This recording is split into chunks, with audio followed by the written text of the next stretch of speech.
Welcome to the Circuit de Barcelona-Catalunya, your home for the season finale of the GT/GT4 prototype and Formula Winter Series. The GEDLICH Racing Winter Series package comes to its conclusion here at what is a rather soaking Circuit de Barcelona-Catalunya for this day's action. It's been sunny and dry up until this point.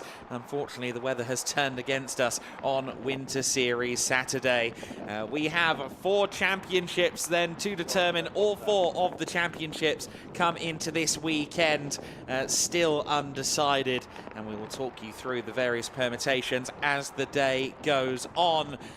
However, for now, we thank you very much for joining us. Myself, Adam Weller, in the commentary box, joined by Andy McEwen up on the podiums for the first time, and also by down in the pit lane, Izzy Browning as well. So a great team bringing you the season finale for this weekend at a fabulous venue. 4.657 kilometers and 14 corners at this circuit, which has been a host of Formula One racing for over 30 years. Of course, also a staple on the World Motorcycle Grand Prix stage as well.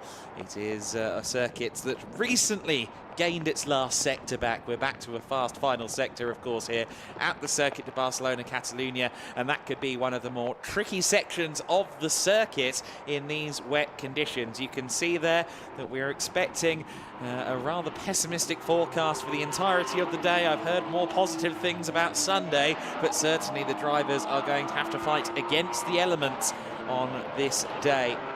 And it is a day where championships are very much on the line and in the balance. The GT4 Winter Series, which we have coming out onto the circuit as we speak, they will be the first ones out there today. We have a slightly amended timetable as well. They've pushed everything a little bit forward.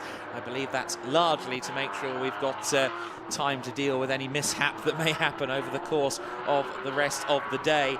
The GT4s will be followed by the Formulas, the GTWinterSeries. All of those races are half-hour affairs, and then we'll end the day on this Winter Series Saturday with the prototype Winter Series. And in 3 of the championships, we could see champions today.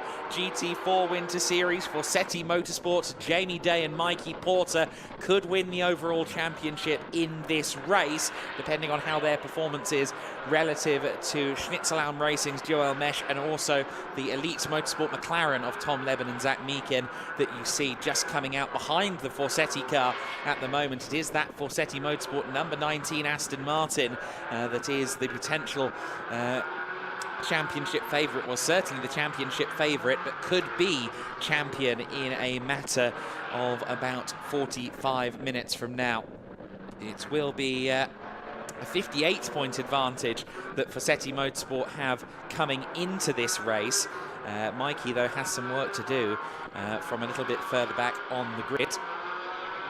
And the GTWinterSeries Championship feels almost certain to go to the team of Jamo Hartling and Kenneth Heyer in the first race of this weekend. Prototypes is a little more up for debate, but certainly there is a strong favourite in Danny Sufi, who, if he outscores his closest competition in this race, will win the championship before we even get into Winter Series Sunday.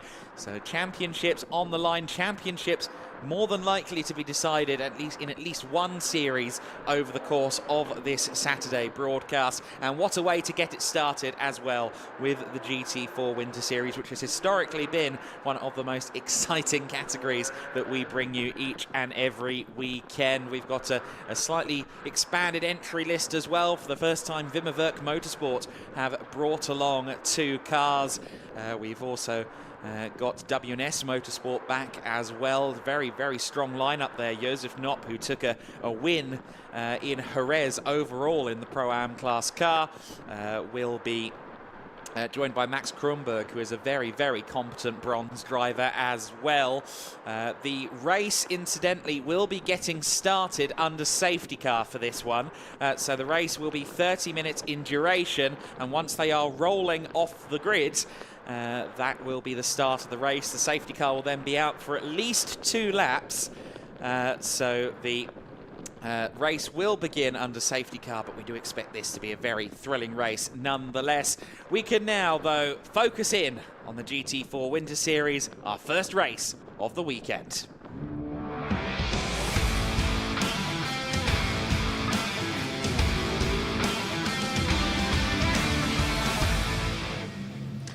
Hello everyone and welcome back to the grid for the first time this weekend. It's a very damp grid, as you can probably see, but we have actually got some fans with us. So hello to everyone up in the grandstands. You are very committed for coming down. We're about to have the first race of the day. As Adam has already said, it's the GT4 Winter Series to begin, and we are just waiting for our pole sitters to come in now. So we've got Zach Meakin in the Elite McLaren on pole position, and as Adam has already said, we are potentially going to have a champion this race. So we'll be watching out for those Forsetti boys, but they are starting further back in the field. They are starting on the third row. So I'm going to pop round and see if we can speak to a pole sitter. Just see if we can get the door open. Are we all right to get the door open? Just quickly? No? Okay, we're going to keep the door down, so we might not be able to speak to some drivers. I can pop in, though. Zach, hello. Thank you for opening the little window for us. This is a pretty good place for you to start, but it's looking pretty wet out there, isn't it? It is, yeah. The McLaren likes the wet, so hopefully we can keep this position and keep going. Well, we've got the 5-minute board, so we're going to be getting going shortly. But what do you think? You're obviously fighting for second in the championship. You've got a pretty good battle on your hand with the Schnitzelhelm guys, but they're starting quite a lot further back than you, so that looks pretty good for you. Yeah, it definitely does. Let's hope the battle can continue on for the next few races as well. It's getting interesting. All right. Wish you best of luck. Thanks for speaking to us. Thanks, Zach, there for opening the window. So we've got the 31. We've actually got a Pro-Am class on the front row as well. This is going to be Max Kronberg. As Adam has already said, he's a bronze driver and he has raced in GT4 Germany as well. So they will be starting. Johnny, if we just come round, give a little. I don't think too many of our drivers are going to want to speak to us today, just because it is it's pretty damp down here and it's starting to get even harder. So I think I'm going to be very damp today. If we just come back, we are going to go to the 22 Ivan Ekelschik. This is now a pro driver this weekend. They've reclassified it. Previously, it has been a Pro-Am driver. We're just going to continue along the grid. As I said, doesn't look likely that we're going to get to speak to a lot of our drivers, and the rain is actually getting a lot heavier down here now. So we're coming now onto the third row of the grid. We've got the number 19 Forsetti Motorsport. These are the guys that could be your championship winners at the end of this race. We're going to see if we can pop in. Are we able to get the door open and pop in and say hello quickly, or too wet? If not, because it can... Too wet. Okay, like I expected, it's going to be too wet for us to get to talk to any drivers. Alongside Mikey Porter, though, we've got the number 11 Schnitzelhelm car. Now, the Schnitzelhelm car is obviously that one that's fighting for P2 in the championship. And here's our other driver of that car, Joel Mesh. How are you feeling? It's a little bit wet down here. Yeah, quite wet. All the cars in front just quite strong in the rain, but I hope my teammate can manage overtaking them, because down in front on P1 is our main opponent for the championship. Yeah, well, your main opponent for the championship is going to be the first one finding the conditions out there. So with any luck, that could benefit you. What do you think? Yeah, I think my teammate's going to manage it pretty well. He's quite experienced, so he'll just do the job, yeah. Confidence in the teammate. And last week we did actually see that you had a couple of back issues coming out of the car. So is that something that we're worried about this weekend, or are you just, no, we're good to go? Now I'm good to go. Last weekend I've just been really ill and didn't feel good, so every time I've been driving I just had really bad back problems, back pain and stuff. But well, you are quite a tall driver, so to get in one of those cars is probably a little bit cramped. In the Mercedes it's fine, but some other cars are just really a damn struggle. Like the Porsche, I can't fit in there. It's just no way. All right, great insight. Final words on this race.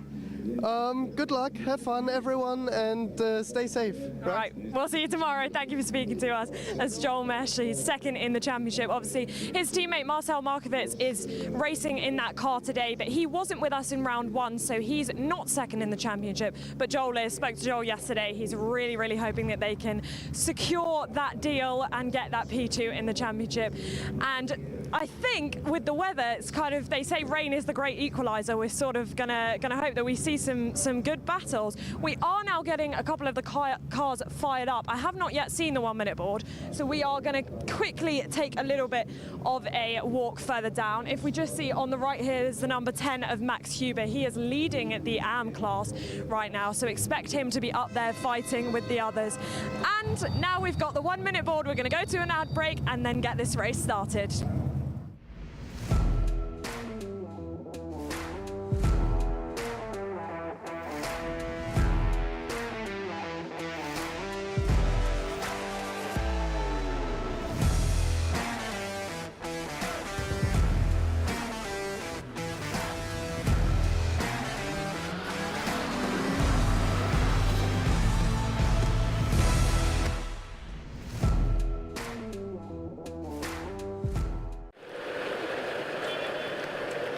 Well, the pictures down on the grid with Izzy and cameraman Johnny told the story.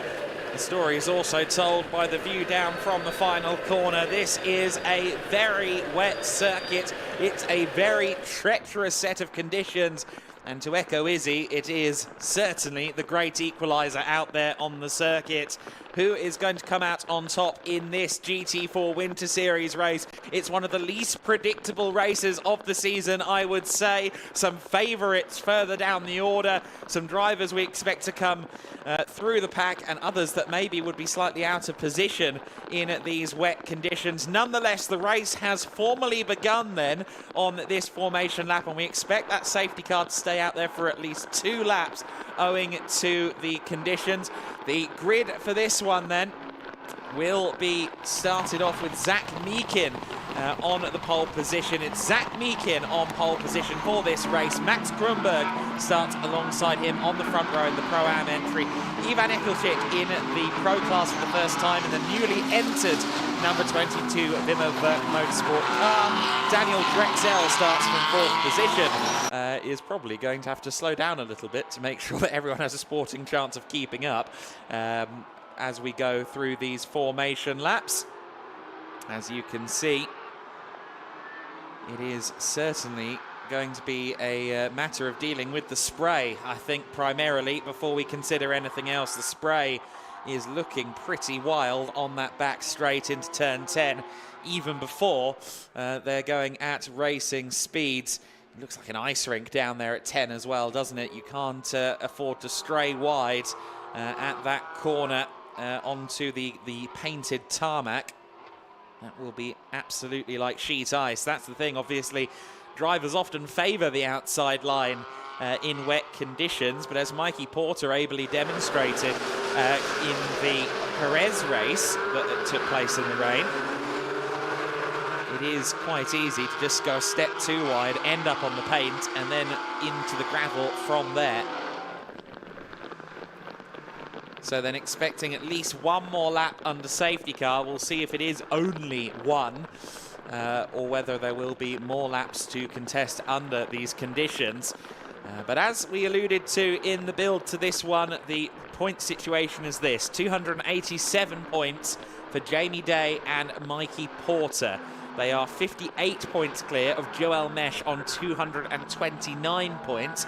Joel Mesh is separated from his teammate who's currently in the car, Marcel Marshevics. That's because Marshevics was not present at the season opener at the Circuit de Estoril. Interestingly, Charles Dawson is a few positions out of sync. I don't know whether he thinks we're racing or something, but he's a little bit further up the order than he was scheduled to be. So Charles has seemingly maybe gone a little bit early there. He now backs up behind into his place. So I think he did decide to pull the pin, thinking that the racing had started there. He now sinks back into 15th. where he is supposed to be starting.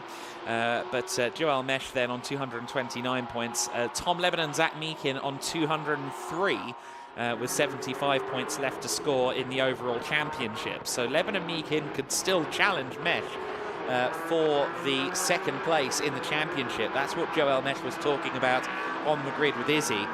Very much aware that, especially with Marcel Marcevic starting from row 3 of the grid, he could lose that cushion for the battle in second in the points if things don't go Marcel's way.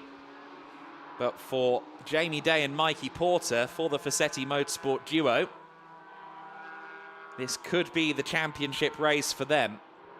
They need to outscore, or rather, they don't need even to outscore. They only need to really finish in about the same ballpark as Schnitzelbaum Racing, and they will be fine as long as they're not outscored by more than 8 points by Marcel Marcevic. They will claim the overall championship in this first race.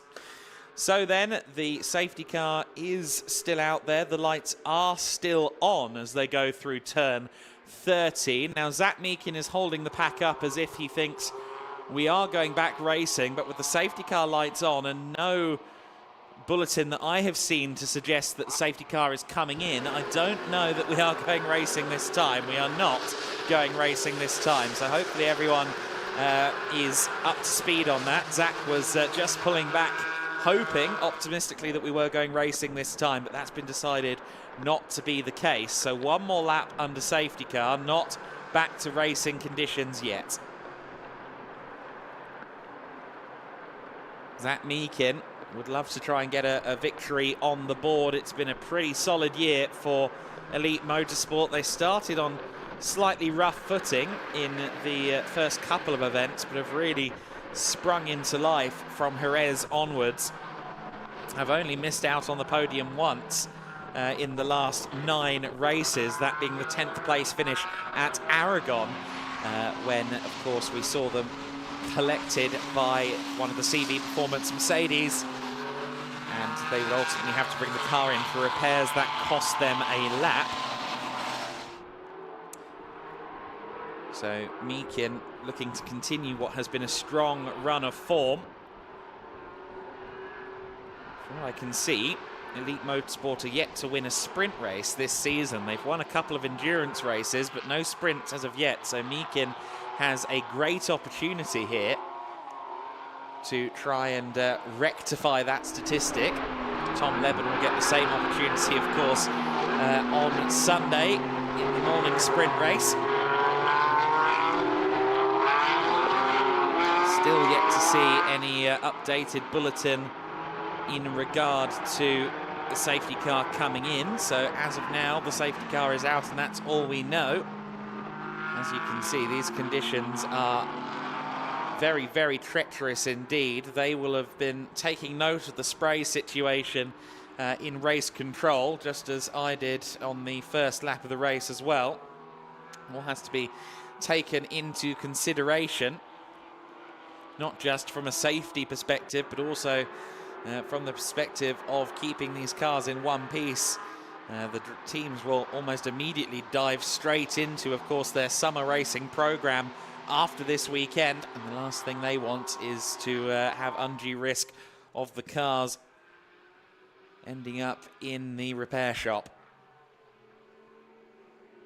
The number 78 Elite McLaren crew have a spare chassis here in the paddock, the car that ran as number 27 at Jerez round 3 of the season, and that's been ever more cannibalized over the course of the last several weeks.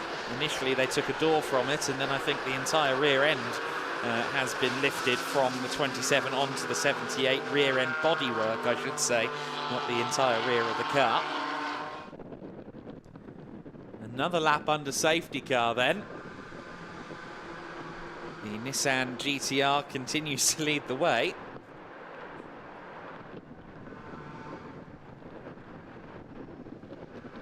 Of course, it does help as the cars continue to circulate. The best way to get standing water off the racing line is by having cars on the circuit. Hopefully, Safety car will not be out for too long.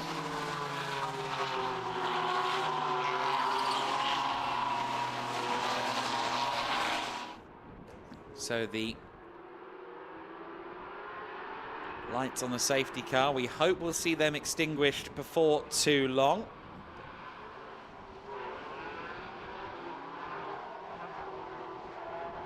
As you can see, everyone's still trying to get heat into those wet tyres, and of course the wet tyres are rather fickle things to deal with at the best of times. Once it starts to get too dry, you have to try and keep them cool. In the very, very wet conditions, it's more about making sure they have any temperature in them at all, even with the tread in the tyre. If they're absolutely ice cold, there is no shot of finding grip. We ride on board with Max Kronberg then, the W&S Motorsport car, making its second appearance of the season after making a winning GT4Winterseries debut at Jerez. Always expected this to be a strong layout, a strong lineup of Kronberg and Josef Knopp. Knopp with a lot of GT4 experience. He's still fairly tender age. I think he's still 19 actually, last I checked. A very, very young talent indeed, but a driver we have seen show out on several occasions. He is indeed just 19 years old, Josef Knopp. Max Kronberg, the teammate, the driver in the car in second place at the moment, is a slightly older driver, 37-year-old racer from Berlin, but also a championship winner in the NLS Cayman Trophy. The Cayman Trophy class, of course, the same cars that we see in our Cayman class. And he won the NLS Championship for that specification of car back in 2021. 10th in the 2024 GT4 Germany series run by the ADAC, and took a race win there last year on his way to 8th in the standings. Also took 3rd in the GT4 European Series' Pro-Am Cup. So a very, very capable driver is Max Kronberg, as evidenced by where that car sits on the grid. 18 minutes left on the clock. We do again expect this race to begin shortly. There's discussion ongoing, I can tell you, as to exactly when we're going to see the cars roll.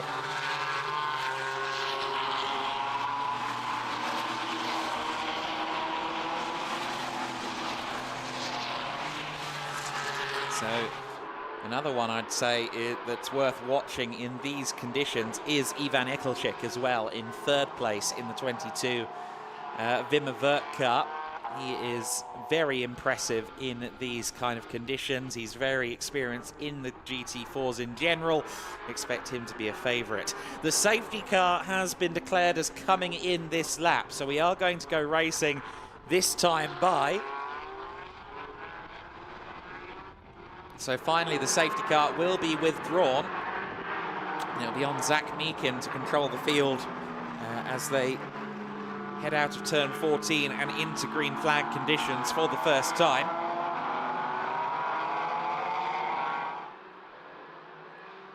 For Meakin, there's one less thing to worry about off the line, of course. No 2x2 formation start.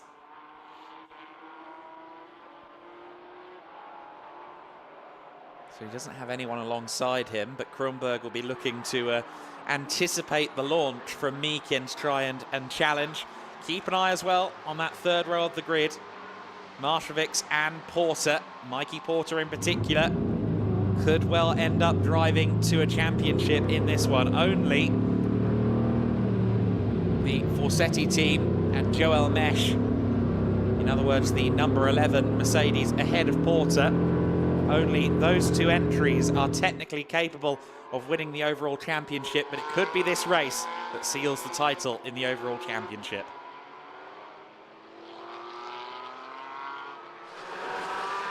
So then the cars are rolling at speed for the first time this weekend in racing conditions. Zach Meakin heads out onto the main straight. We go racing in the GT4 Winter Series, and it's Zach Meakin that will lead them towards the first corner over the crest of the hill. You can see the spray emitting from these cars as they run down to the first turn. Meakin on the brakes for the first corner, gets it stopped. Does everybody succeed? It's certainly no guarantee in conditions such as these. Enrico Ferderer, I believe that was, just diving down the inside there, making up a position or two in the process in the Cayman Trophy car. You'll note that Enrico Ferderer and Willy Kuhne's car has gained some colour since last week. It's a different chassis from the one that Willy crashed in Aragon. Thankfully, he's all good. He's okay. A little bit sore the next morning, but otherwise fine. There is the number 11 car then hounding the back of Daniel Drexel in the early stages, and Drexel runs it very wide there. That might actually work out in his favour though on corner exit. Being on the paint, not so much, and he ends up in the wall. Daniel Drexel, once he was on the paint, it was always going to be tricky to put the power down, and the 77 Resume Porsche finds the wall there. Just got into it with Marcel Marcevics coming out of the corner as the Porsche slid. The Porsche slid into the side of the Mercedes and then ricocheted into the barrier, and that's so easy to do in these conditions. Zach Meakin has got a good lead at the front of the order then. Marcel Marcevics' car seems to be A-OK as well, in fourth position after just getting a nibble of contact there. You see there's position swapping going on between the two NM Racing cars. The 10 and the 16. Luke Ibanez getting past Max Huber. We've got 3 NM Racing Team Mercedes-AMG GT4s this weekend. Unfortunately, we also have a safety car out on circuit. That's just been declared formally on our timing screens, but the car is out there and ready to go, as one would expect.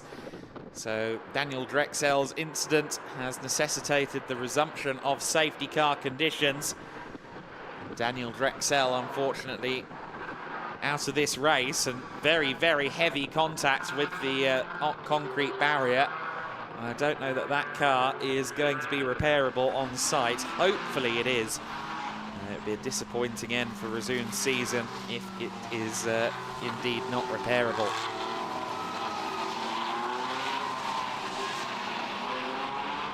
So 13 minutes of this race left to run. As it stands, if things finish as they are, Mikey Porter would claim the overall championship on behalf of he and Jamie Day, and of course Fassetti Motorsport, not just in the drivers' overall standings, but also in the team's overall standings.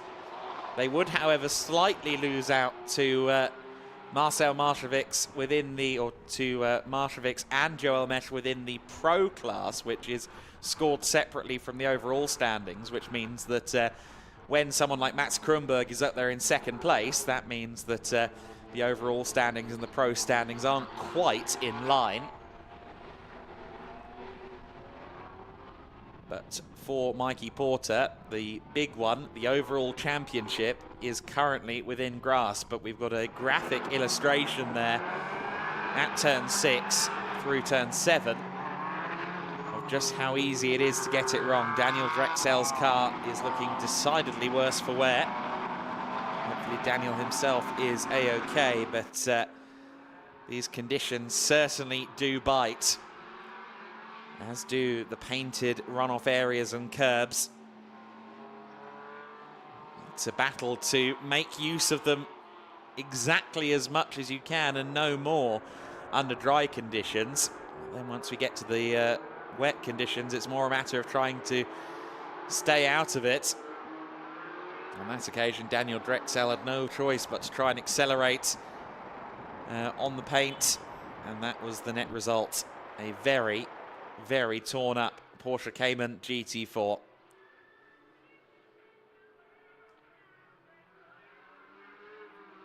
Just over 11 minutes left on the clock then. We'll see how long this recovery process takes and whether the incident there gives any pause to race control as to whether the race will get back underway. I would suspect they will try and get this race back underway under green flag conditions, but we'll wait and see what decisions are made and when.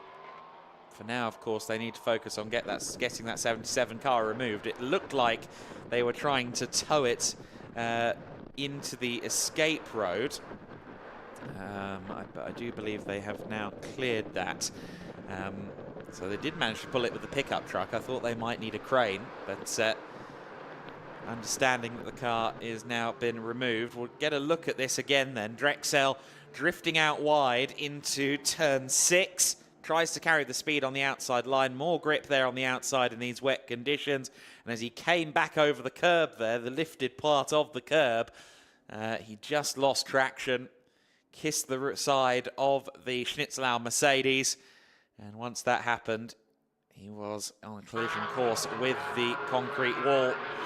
And unfortunately, Razoon have a lot of work to do now to try and get that car back underway. You can see there that Daniel Drexel is up, walking around, and seems to be all right. So that's good news from everyone's perspective.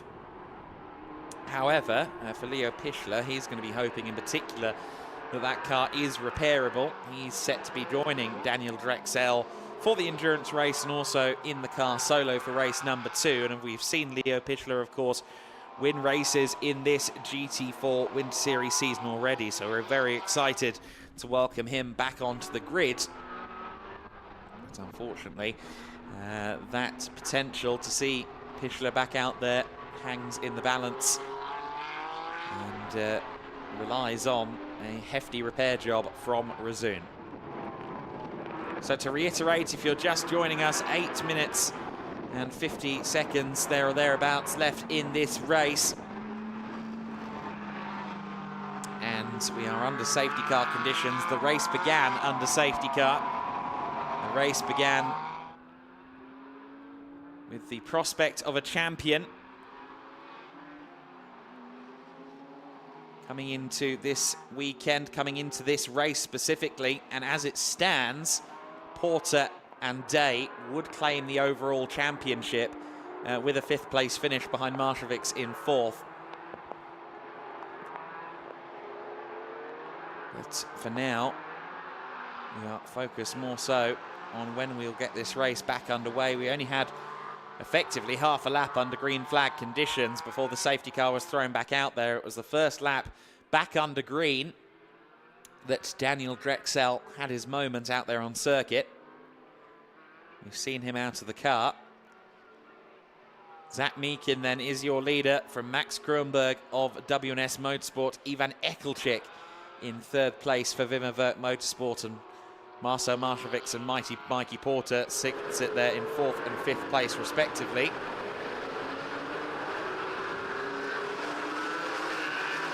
Some other new faces to discuss on the grid include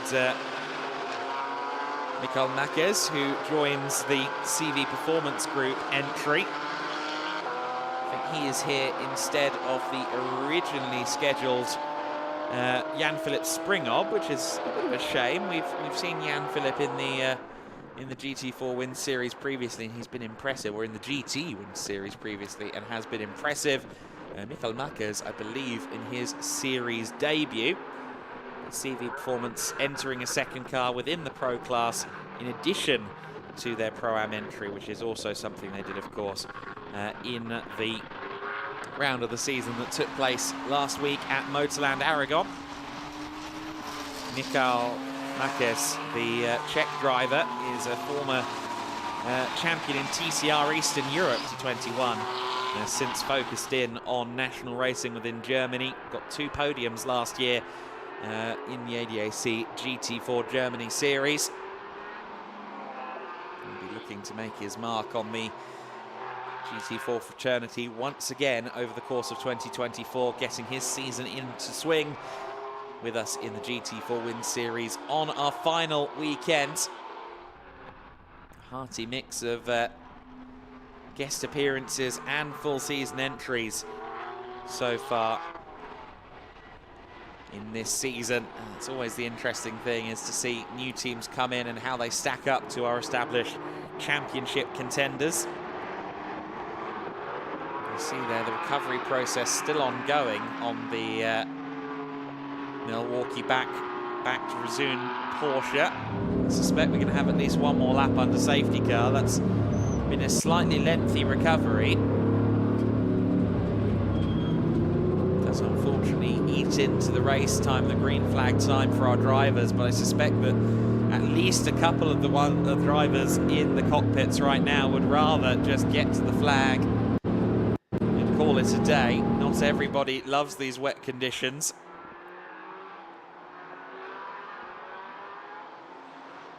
Zach Meakin,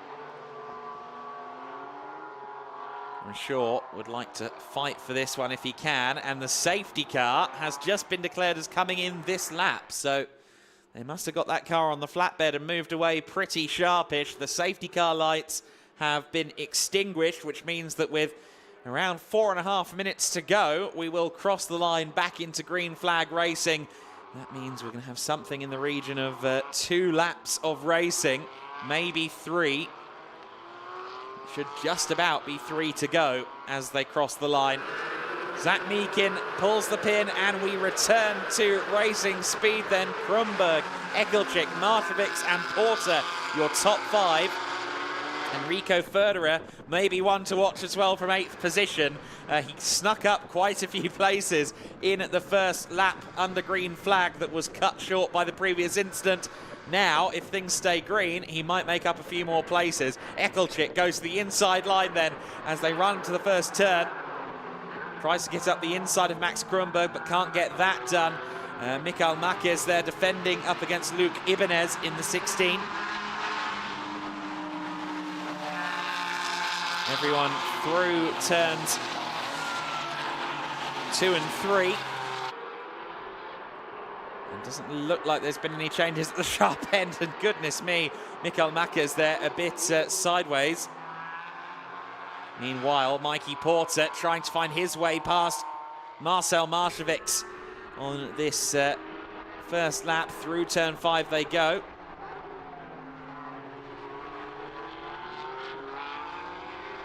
Zach Meakin through turn 6, I should say. So turn 4 was where Porter was trying to make the move previously.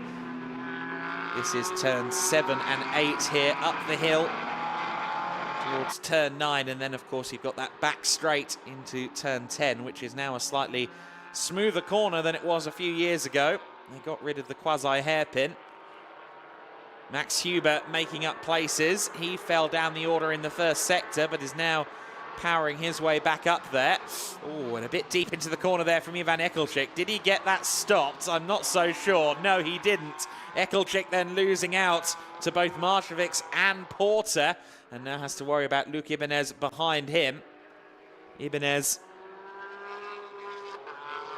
in the 3rd of the entries from NM Racing Team. Great to welcome a 3rd car from Nil Montserrat stable onto the grid for the first time.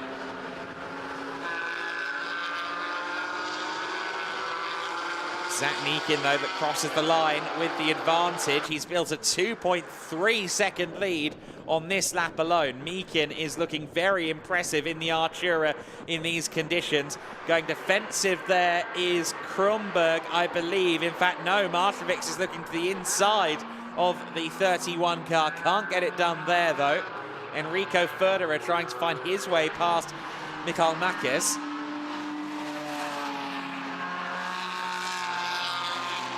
Ferderer, the talented youngster in the Cayman Trophy class, has often played spoiler among the GT4s. The Cayman Trophy spec cars, slightly less powerful, slightly different suspension. However, in these wet conditions, they do seem to be able to keep up and go blow for blow with the full-fat GT4 cars.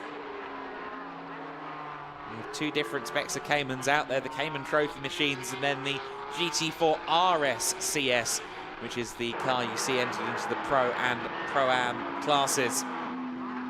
And the Am class, for that matter, of course, Dennis Bourne for Circuit Team Rennsport also out there in one of those machines. 60 seconds left on the clock then, and Zach Meakin heads towards turn number 10. I believe we will get one more lap of racing at the conclusion of this. There was a good scrap going on as well in the back of shot between Alberto Di Martino and Max Huber for the AM class lead. Now Huber fell down the order after we went back to green, and now they're side by side. You can see the two Mercedes AMG GT4s through shot. Who's got the inside line there? It's Alberto Di Martino. Huber trying to follow him around the outside to try and claim this AM class lead, an 8th overall. But Huber not quite able to find a way past Di Martino at the moment. Di Martino, technically speaking, has the experience advantage. Certainly in terms of years on earth, but definitely in terms of racing as well. Max Huber often goes racing in cars like AC Cobra historic machines, and that means he's used to a power slide, the likes of which we just saw through turn 13. Max Kronberg actually gained marginally there on Zach Meekin going on to the previous lap. So Meekin losing a little bit of time, but I suspect he's just managing it in these tricky conditions. Someone else who is managing it, managing a lot of pressure, is Alberto Di Martino in the battle with Max Huber, and the same applies as well to the Fossetti Motorsport driver Mikey Porter in 4th position. I reiterate, as things stand, Porter and Day will claim the overall championship in this race. They will lose 3 points. Oh, but this is potentially a drama with Ivan Ekelchik trying to get past Mikey Porter. That was a little bit heart in mouth, but as it stands, losing just 3 points to Marcel Maršovics will claim the championship.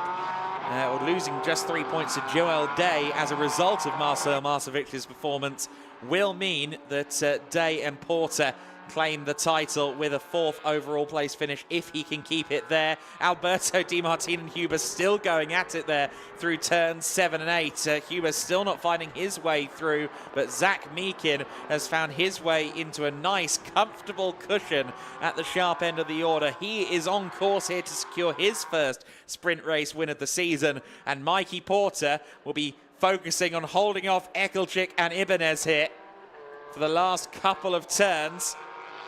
And if he succeeds in doing that, he will be the overall champion along with Jamie Day in the GT4 Winter Series. Zach Meekin heads around at the final turn then, sees the checkered flag and will claim the victory. Kronberg takes 2nd place, Maršovics in 3rd position, and the 4th car across the line is Mikey Porter, who claims the win for himself and Jamie Day in the overall championship. The overall scores across all 4 classes, Mikey Porter and Jamie Day will be your inaugural GT4 Winter Series champions in the overall standings.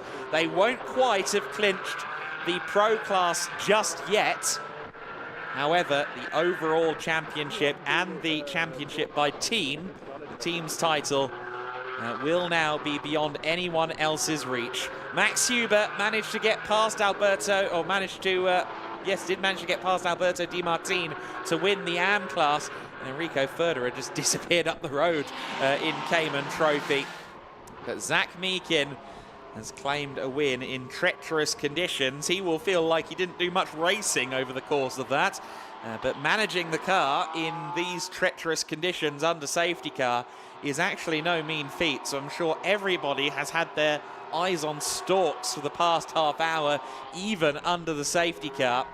And you can see everybody being pretty careful on the run back to pit lane as well.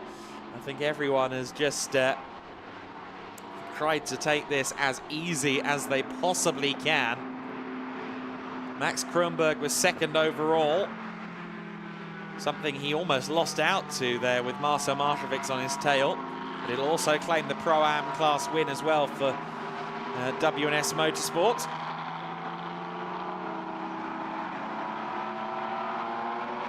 But per my maths, provisionally speaking, Mikey Porter will now be beyond reach along with Jamie Day in the overall standings, and that will be a first championship for Fossetti Motorsport, who made their racing debut with us in January in Estoril in the GT4 Winter Series.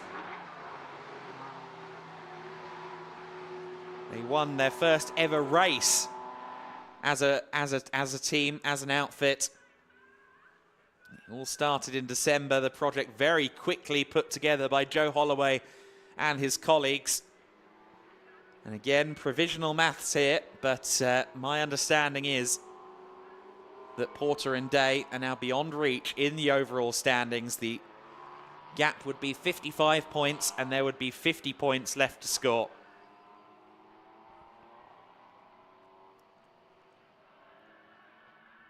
Porter heading back then into pit lane. Of course, Zach Meakin will be the one to park underneath the podium in centre square, if you will, as the race winner for Elite Motorsport. A great result for them as well.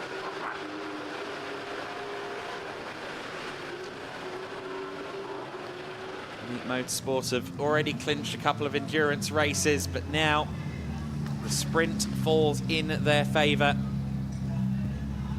for the first time. Top three cars pull up underneath the podium.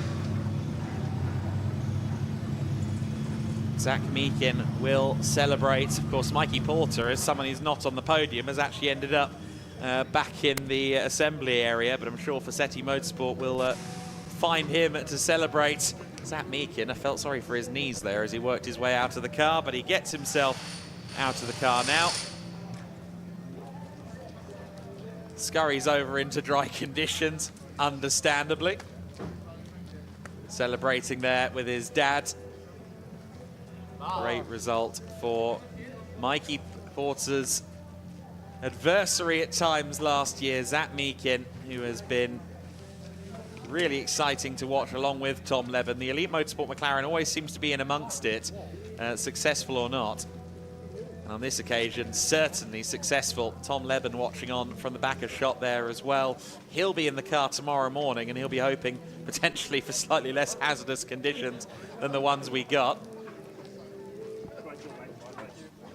And Zach Meakin, I'm sure in the next few minutes we'll hear from him as well. Tim Neuser wishing him well.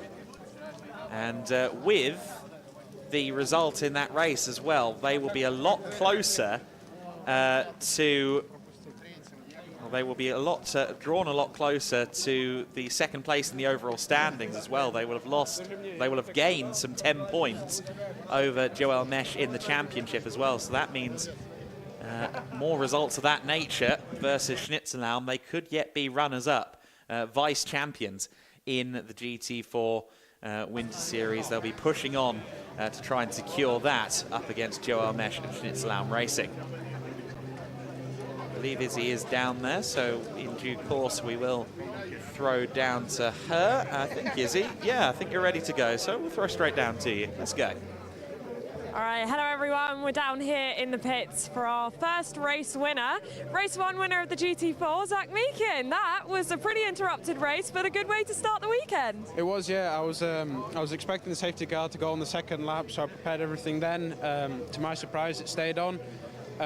Managed to rip away at the beginning, got a good start. Then unfortunately the incident happened, safety car, but then I managed to replicate the start again, get away and comfortably there. And not too many racing laps, but when you were at full speed, what are the conditions like out there? The conditions, to be honest, they're not, well, they're slippery, of course, because it's rainy, but they're not too bad. It's kind of like this morning when we went out. It's wet, but it's good, it's raceable. And obviously you've got the guys who are P2, or you're P2 in the championship, the guys who are behind you or fighting you for P2 in the championship, they finished behind you, so that's a good way to start, and hopefully for more tomorrow. It is definitely. Hopefully Tom can keep it in the same position and we can have again for a battle for in the last race, so should be a good one. And we're hoping that it's not going to be so wet tomorrow, so perhaps not as much learning of the conditions, but still. Of course it keeps raining. I would like the wet for tomorrow, but I don't think it's going to be, sadly. All right, well, we'll let you get off up to the podium. Congratulations. There's our race 1 winner of the GT4 Winter Series. And I think we're going to hope to speak to the champions in a minute, but for now, we'll go back up to Adam. If we can find them, certainly. Mikey Porter is several hundred yards away from Izzy Browning's current position, though, having gone down to Parc Fermé. But the first race has concluded, and it was, of course, quite an interrupted race. But I do believe we have a couple of replays to look at from that one. Even though we didn't get many green flag laps in, we did have a couple of incidents to contend with. So we did eventually go to green flag racing after, I think, about a dozen minutes under the safety car. And it was Zach Meakin that led them away from the pole position. We started the race under safety car rather than having formation laps. And on the first green flag lap, Marcel Maršovics dove up the inside of Daniel Drexel. Drexel went wide into the corner, tried to have the traction around the outside of turn 5. But then, unfortunately, managed to catch the curb and then catch the barrier.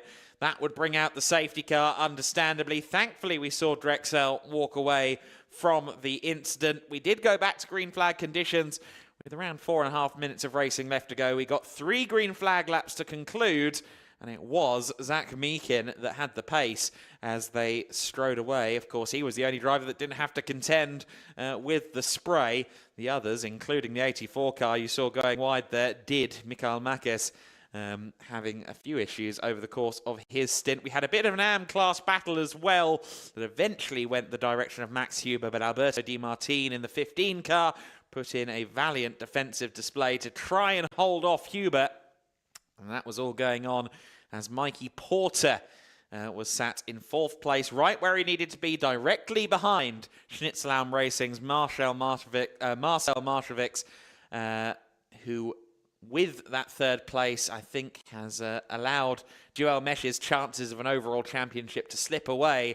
Zach Meakin, the race winner in very tricky conditions, and Mikey Porter should have done enough for he and Jamie Day to secure the overall championship in the GTWinterseries. Of course, things are always up in the air until the final results are published, but the understanding I have is that there are not enough points left to score for Joel Mesh. Therefore, the champions will be Porter and Day.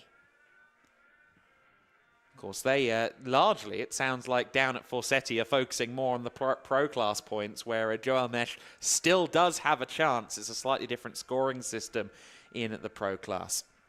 So then the results of this one, Zach Meakin taking the win by 3 seconds eventually over Schnitzellaum Racing's, or rather over Max Kronberg. Marcel Maršovics taking 3rd place overall ahead of Mikey Porter and Ivan Ekelchik. Luke Ibanez for NM Racing Team in 6th position.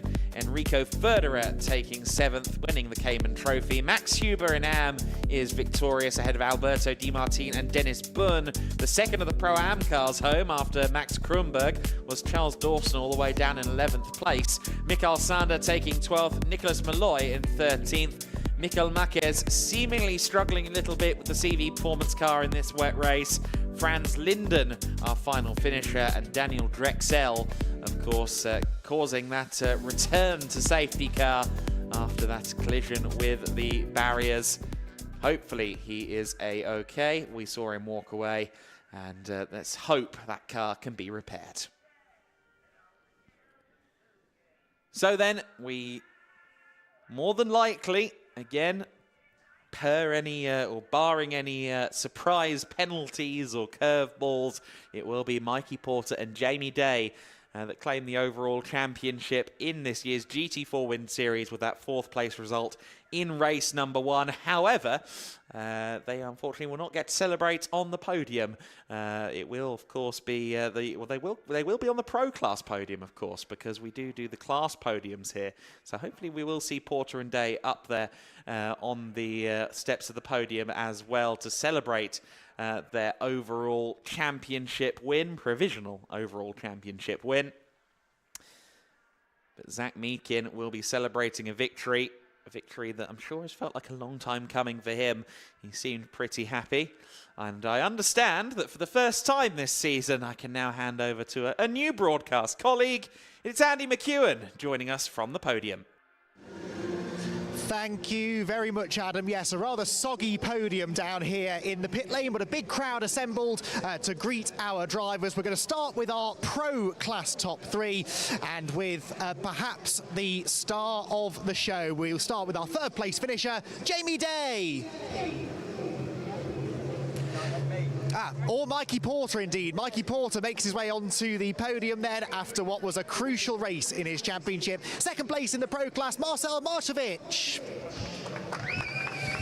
who gets a big round of applause from the crowd down below. But finally, we have our race winner for Elite Motorsport. It is Zach Meakin. Zach, the race winner in very, very difficult conditions out there today. Lots of laps under the safety car, but once we did go racing, he mastered the conditions perfectly. So we'll pause for a second for the trophies to be handed out, and our GEDLICH Racing team are on hand to present our top 3 pro drivers with their trophies. Jamie Day in particular probably never has been happier with a third place. Zach Meakin, in fact, bringing the car home in this first race of the weekend. So the drivers pose for the photos, and once they're done with that, I'm going to try and grab a word quickly with our third place driver, our champion, of course, after what was a really tricky race. I think I can probably come out. We'll let the top 2 go, but I do just want to have a quick chat with Mikey, because Mikey, they were atrocious conditions out there, but you knew how important it was just to stay out of trouble and bag the points. Yeah, I knew that, you know, it's so where everyone's going to make mistakes, and I was just doing my thing, you know, maybe not the fastest, but keeping it on track and gaining a few positions because I've been making mistakes. But yeah, just keeping it clean. Were you feeling the pressure out there? It was a big race, that, wasn't it? Yeah, I mean, most of us is on a safety car, so not really, but, you know, I just, yeah, kept it on track, so just finishing, really. Excellent. We'll let you go and get out of the rain, but I just wanted to have a quick chat with Mikey Porter, who we believe has clinched the championship with that race. Right then, we now move on to our Pro-Am top 3, and we will start with our third place finisher, Nick Malloy. Nick fights his way through the crowd of drivers backstage to make his way onto the podium. In second place, Charles Dawson. But the winner for W&S Motorsport in the Pro-Am category was Max Kronberg. Big congratulations to our top 3 drivers in the Pro-Am category, who again were out there in very, very difficult conditions. The trophies are gathered and handed over to our top 3 drivers. Many of them, of course, a factor within the top 10 overall in that one. And a big congratulations particularly to Max for claiming a class victory here. He looks delighted with that one, rightly so.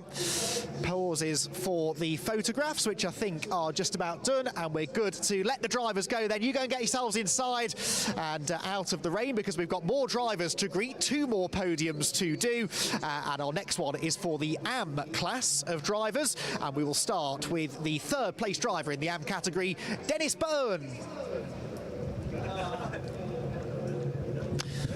Dennis, there we go, out he goes onto the podium, and the third place step. None of the drivers want to come out onto the podium, and I can't really blame them. Second place in the AM class, though, was Alberto De Martin.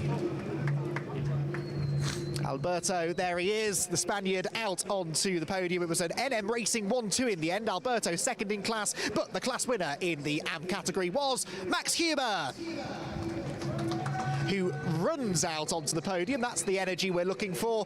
Lots of hard work went into that one. Max coming out on top in pretty convincing fashion in the end.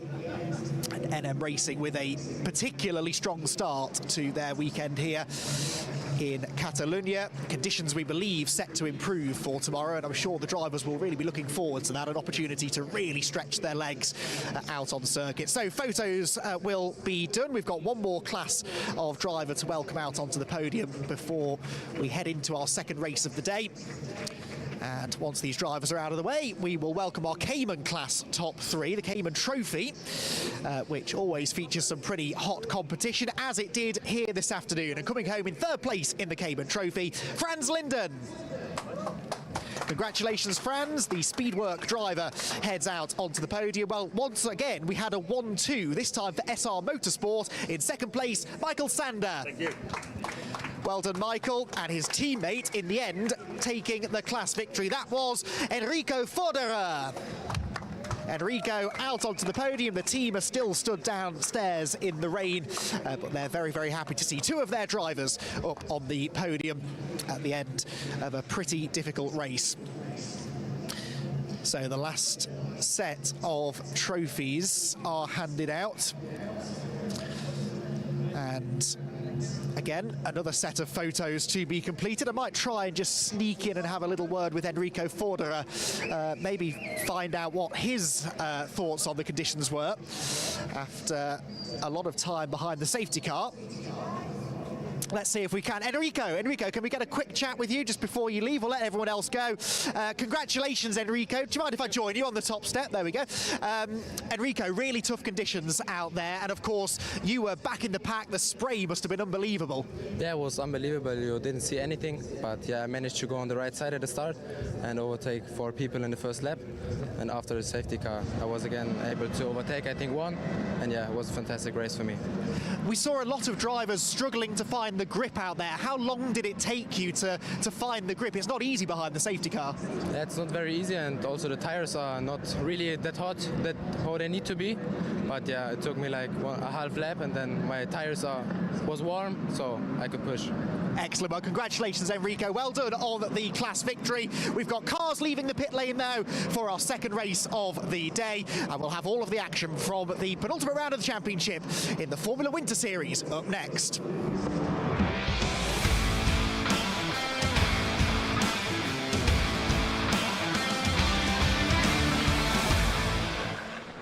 Race 1 of the Formula Wind Series then is just a few moments away. Cars have been released onto the circuit. Race 1 of 3 for this weekend. I've had more than a few drivers come up to me and demand that I make sure the weather doesn't turn against them. Unfortunately, I have failed in my mission. They are going to be doggy paddling through this one.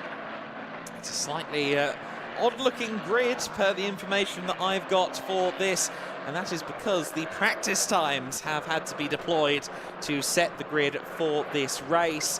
Unfortunately, the qualifying session earlier on was red flagged pretty early doors.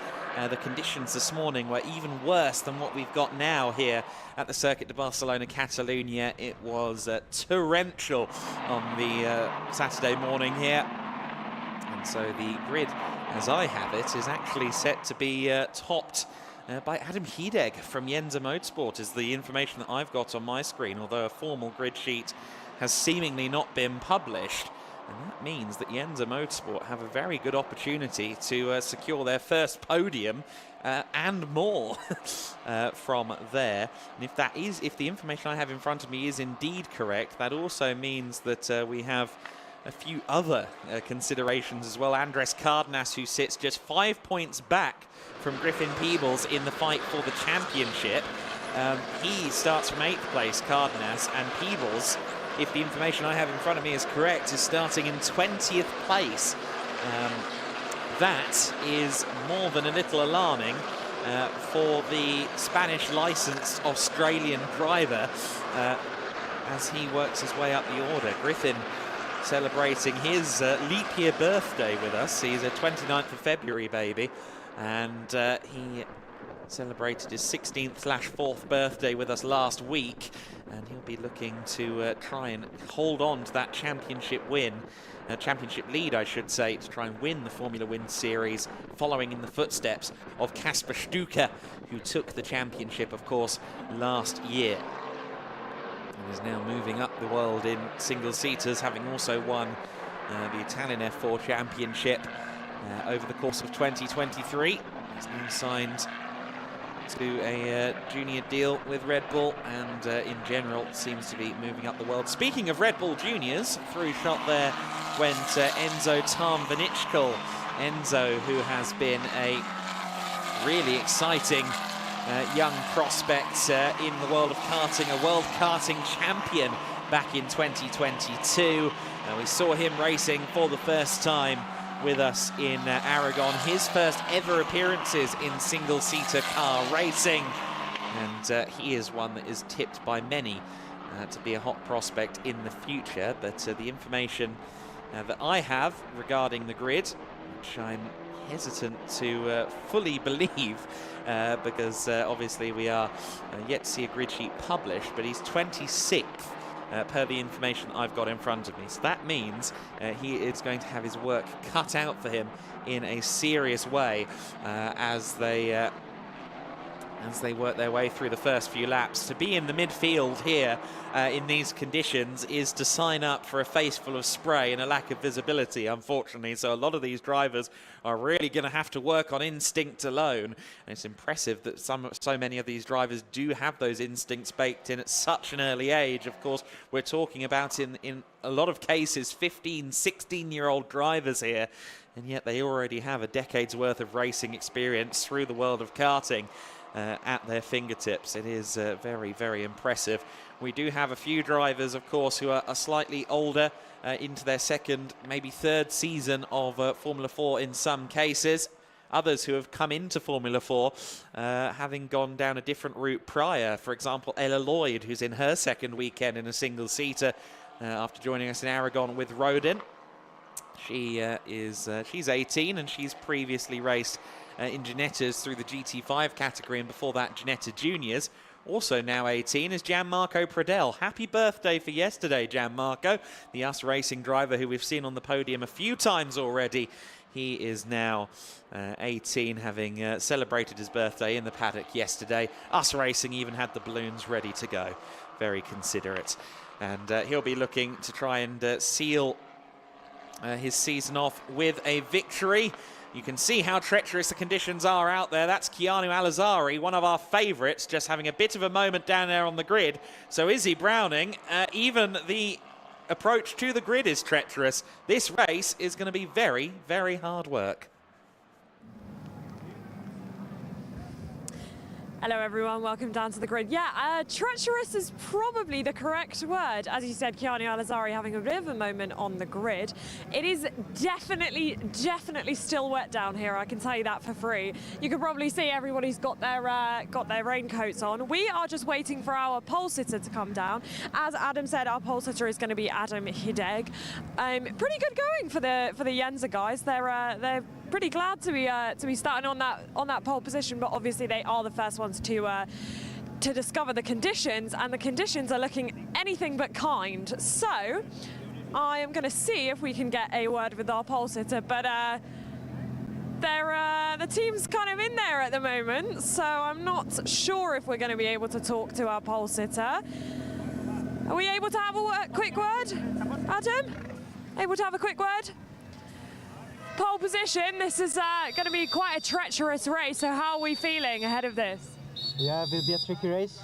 Now it's just behind the front, so it looks like it's quite wet, so be in front and hope for the best. One of the first pole positions for the Yenza team on this Formula Winter Series grid, so are you feeling nervous at all? Not really. I trust the team, so I think we have a good setup, and let's have a nice race. All right, well, best of luck. Thank you for speaking to us. Yeah, so there is our pole sitter.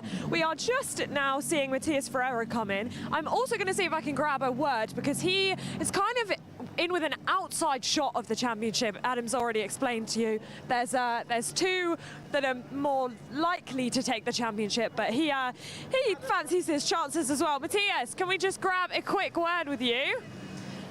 You're starting from a pretty good position. Obviously, things are going to be pretty treacherous out there. So, first run down to turn one is a long one. How are we feeling? I mean, it's my first time here in this track, and also in the weather is a bit hard. So I'll just give my best. I'm still in the fight for the championship. So, yeah, let's see what happens. You missed our last round in Aragon, but you're back, and I saw on Instagram a couple of days ago you're ready to go for this championship, aren't you? Yeah, even missing one round, I'm still in the fight. So yeah, I'll give my best, and let's see what happens. Best of luck. Thanks for speaking to us. Right, as you can see, it's still getting pretty wet, so we're going to see if we can take a little bit of a walk down. We are just about to get the 1 minute boards. We've got Jan Brzezowski. He also missed the Aragon round. He's now back with us. And Akshay Bora. Akshay has had a really consistent season, a lot of points finishes. A shame not so good a weekend in Aragon, but definitely hoping to be back in those consistent places this weekend. And as we do that, we get the 1 minute board. So we're going to go to an ad break and then we'll get this race underway.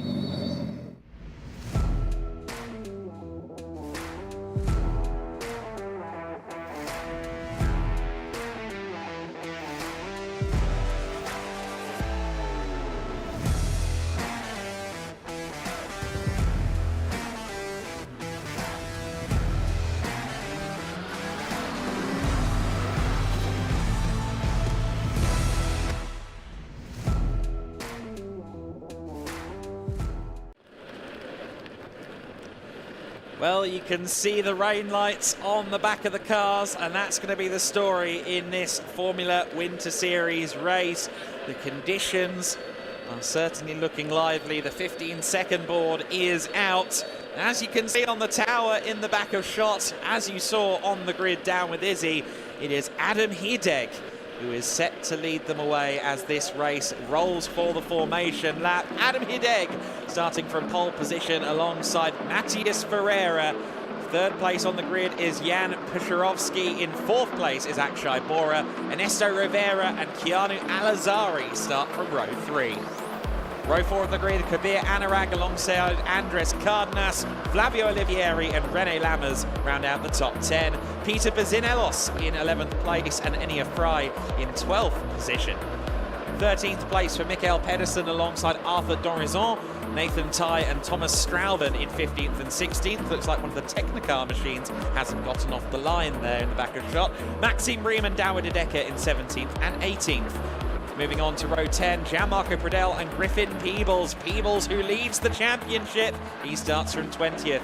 Maciej Guadish also a long way down. He'll start from 21st alongside Edouard Bonia. Lucas Flusha in 23rd place. Jack Beaton from 24th. A lot of cars that we expect up the front out of position. René Francot in 25th place in the car that was previously driven by Via Block. Enzo Tarnvanichkal in 26th. Harrison, Savinkov, Filippo Fiorentino and Lenny Reed round out the top 30. Row 16 of the grid is Victor Dobzhansky and Ella Lloyd. Kiko Macedo starts from 33rd on the grid. Lorenzo Castillo to start from 34th. Preston Lambert and Nathaniel Berraby line up the back row of the grid. Just the 18 rows on this occasion, only, in quotation marked, 36 starters for this one. The race has gotten underway under safety car conditions, so the clock is already ticking on this race with 28 minutes and change left to go. I suspect that we'll see 2 laps under safety car, and then they'll start to consider potentially getting the race underway under green flag conditions, as we saw just a few moments ago in the GT4 race. But the clock is ticking, 27 minutes 52 left to go, and we are under safety car conditions. Of course, that means that Hideg doesn't have to worry about a standing start with Us Racing's Matthias Ferreira just a few yards behind him.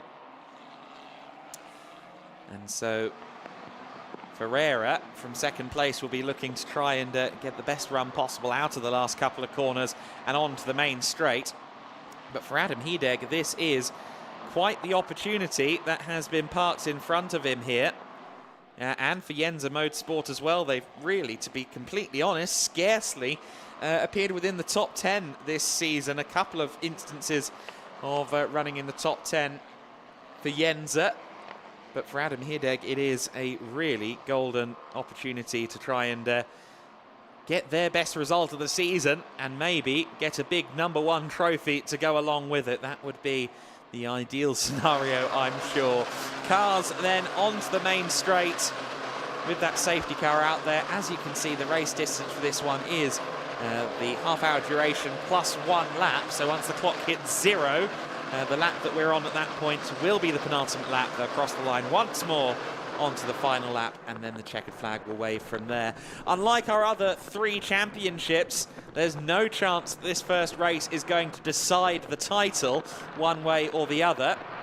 However, if Andres Cardenas, there in 8th place, can score some points, there he goes through shot in the 18 car. If he can score some points and Griffin Peebles down in 20th can't make enough headway to score any of his own, then that will be a big swing in the championship consideration. Just 5 points between them. Griffin Peebles on 121, Andres Cardenas on 116. We run the F1 point system here, so points scored in the top 10, 25 for a win. 10th place will score you just the 1 point. So it is very much an important thing to be in that top 10, which is something Cardenas can quite easily achieve from 8th. For Griffin Peebles, he's got a lot more work to do from P20. There he is, just behind Gianmarco Pradel, going through shot. And quite the trio of machinery there. Red flag, though, has been put out on the circuit. Now, I'm unclear as to why the red flag has gone out. The red flag has been declared. I'll have to see quite what the justification is in due course. The red flag has been put out onto the circuit, which to me suggests that they're not ready to start. I don't think there's anywhere there is a car off. I'm just hearing from some of the cam ops VRR director Rob that we have potentially got some more rain going on now around the circuit. You can see the water falling from the sky onto the circuit, and it does seem to have been getting worse over the last couple of minutes. So they have red flagged this race for the time being.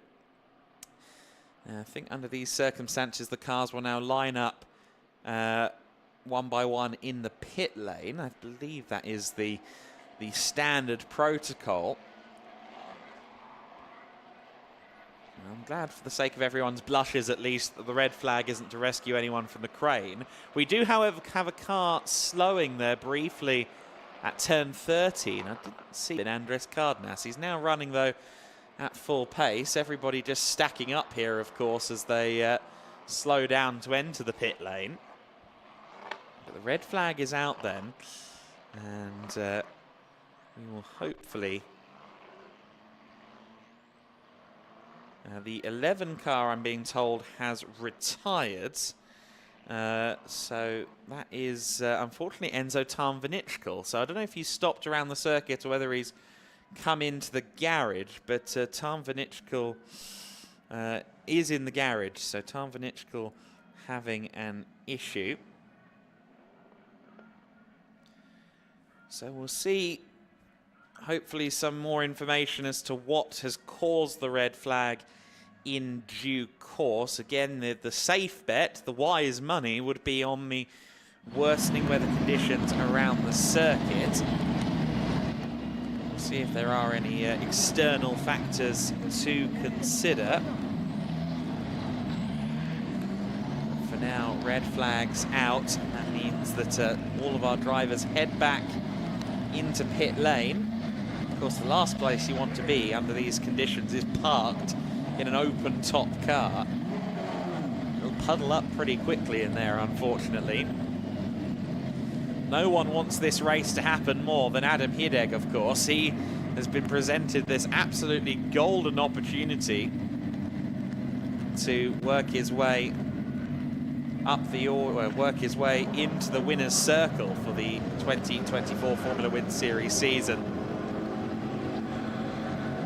Elite club of drivers among this 30-plus car grid are able to take a win. And to add your name to that list is to prove quite the point going into the summer and the remainder of your single-seater career. Hideg would love for this race to take place, but for now, the red flags are out there. And we understand it is purely down to, more than likely, purely down to the weather conditions, because we have obviously got our camera ops around the circuit and no one has reported anything like an incident out there on the track, so this is more than likely purely down to the weather.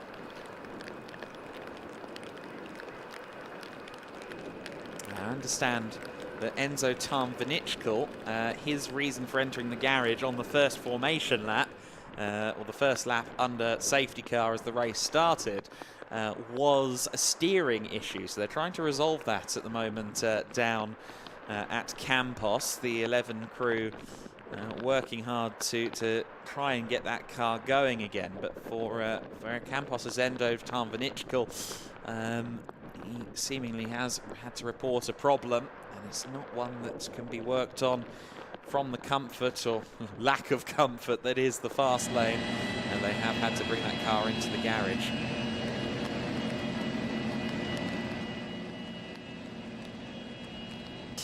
Edouard Borgna at the moment then in the 27 Yenza Motorsport car, of course one of 4 Yenzas out there on the circuit, the first of them being car that was leading under safety car conditions as the race got underway, Adam Hirdeg. There's Maciej Gładysz then, the rookie that has really set alight the championship. He sits 3rd in the championship.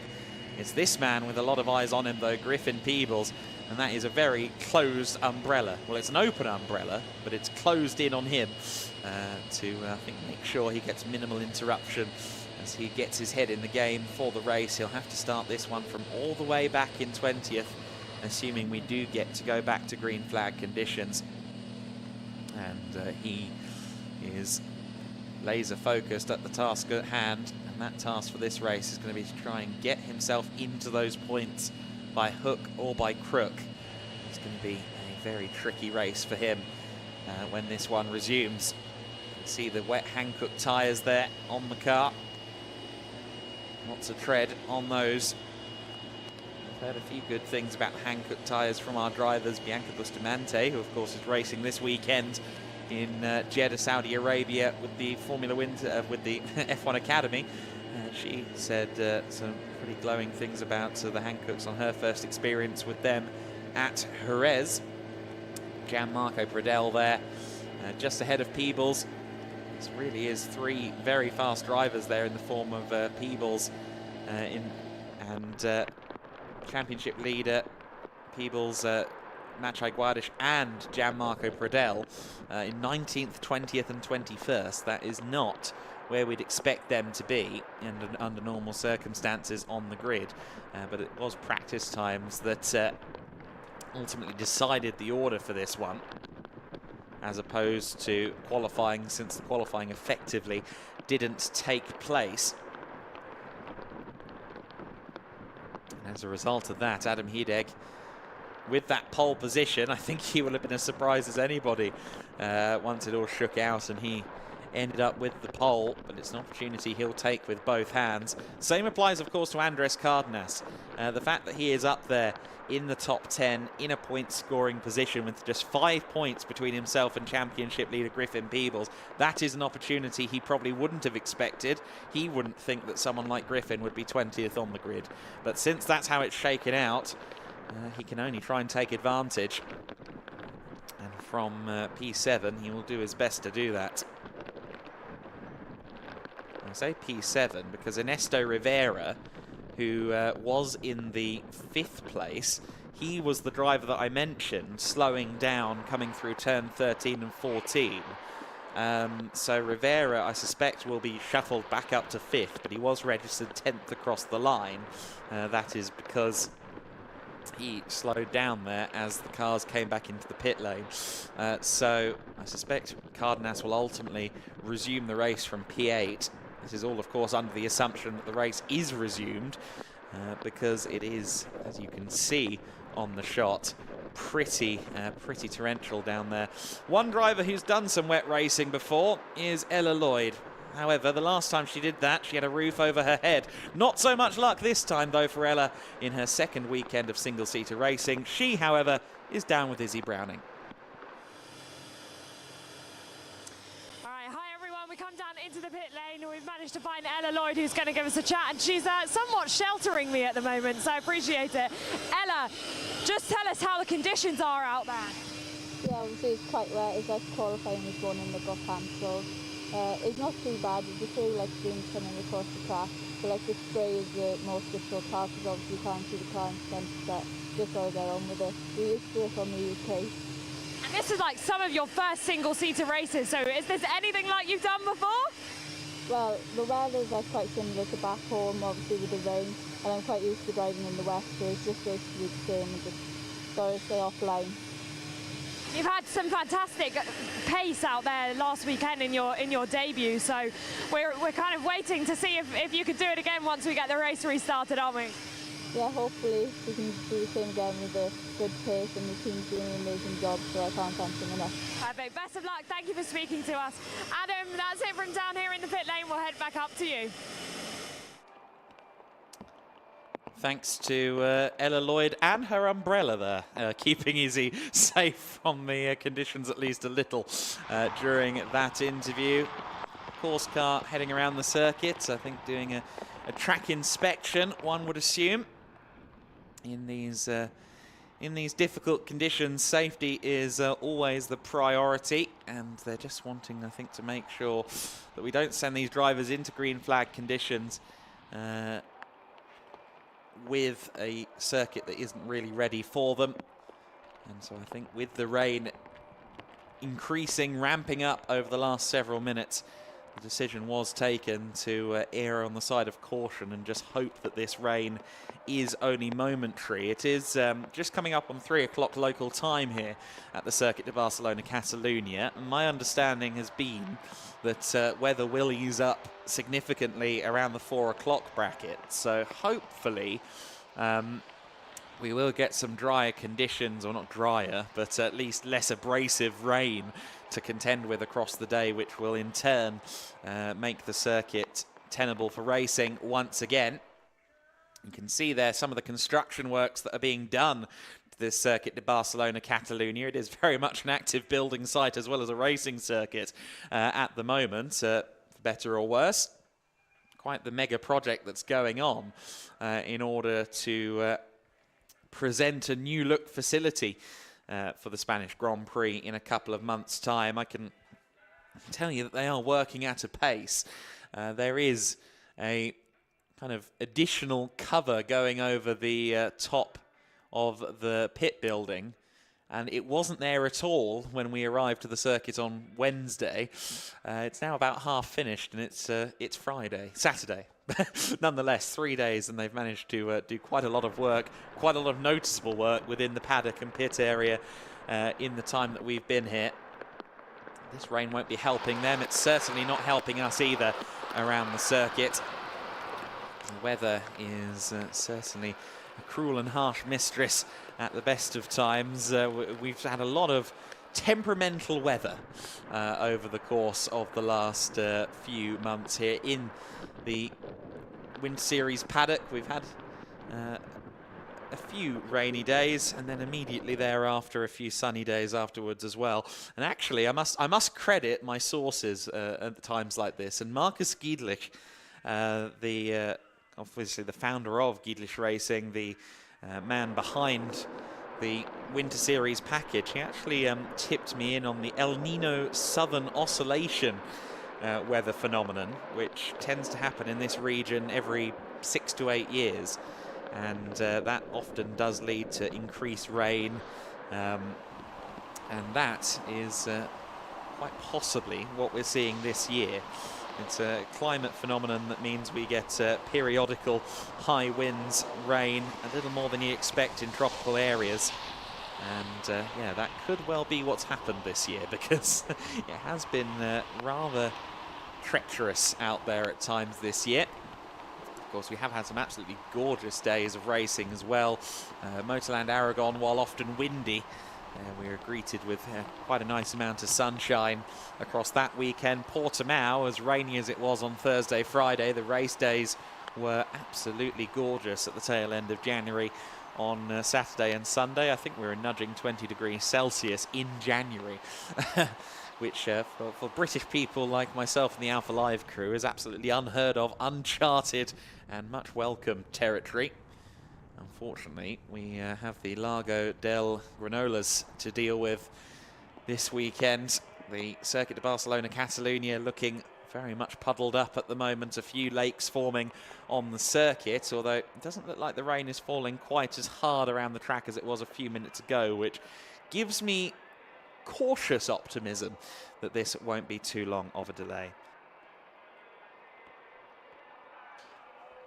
So then the race under red flags. If you are joining us for the first time on the stream, the race for the Formula Wind Series, race 1 of the weekend, currently under red flag conditions. This is because, we assume at least, that this is because of the rain. There has not been any active incident. The race began under safety car. We're expecting at least 2 laps under safety car. And with just on 4¼ minutes completed, the red flag was thrown as the rain got heavier out on circuit. The rain does appear to be quelling at least a little bit at the moment now, which hopefully means we're going to have a return to racing action before too long. For now, the Circuit de Barcelona-Catalunya Seat, or Cupra, as I should say, to avoid any telling off, is currently lapping the circuit and just scoping out the conditions. There'll be a representative from race control or the stewards in the car, keeping an eye on the conditions as well. But that sign there rather tells the story. That's quite a nice dynamic graphic. That's not bad at all. But I don't think the drivers would need to be informed by the light boards that the rain is falling. They can certainly see it for themselves and feel it for themselves at the moment. You see everyone using those umbrellas for their secondary purpose, unfortunately. We'd love to be using the umbrellas, for their primary purpose, I should say. Rain is the primary reason, of course. But we'd love to be using it for the secondary purpose of keeping the sunshine away, more like a parasol. But unfortunately, we are having to shield from the rain down there in the grid. Some 36 cars taking the start. We've had record entries of 38 cars all season, 36 this weekend, and one of the biggest ones to watch is Andrés Cardenas. Yeah, one of the biggest ones to watch is one of our title contenders, Andrés Cardenas, and I've managed to get him down here. So, Andrés, I mean, we've not had much running, but this is looking pretty good for you with people so far behind you, isn't it? Yeah, it's a great opportunity, of course. If it's the case to add points, obviously the track is very wet, I reckon, so yeah, it's gonna be tough, but for now, we're looking good. And conditions are obviously pretty treacherous. We're hoping that we'll get you guys back out there soon. But how do you reset? How do you keep focused inside the car at this point? I think about the target, of course. My target is, of course, the championship, and I want to win it. So, of course, I need to stay focused in situations like this and don't lose my mind. And just what would it mean for you to win this championship and take it home before the summer season starts? Of course, it's an honor, of course, to win a title in this level of motorsport. Something I've always dreamed of, and yeah, it would be great, of course. And just finally, a more difficult weekend for yourself and your title rival Griffin in Aragon. So coming into this weekend, is this a track that you think is going to suit you? Are you going to be able to kind of claw it back a little bit? Obviously, it's not too much of a deficit, only 5 points, but do we feel confident on this track?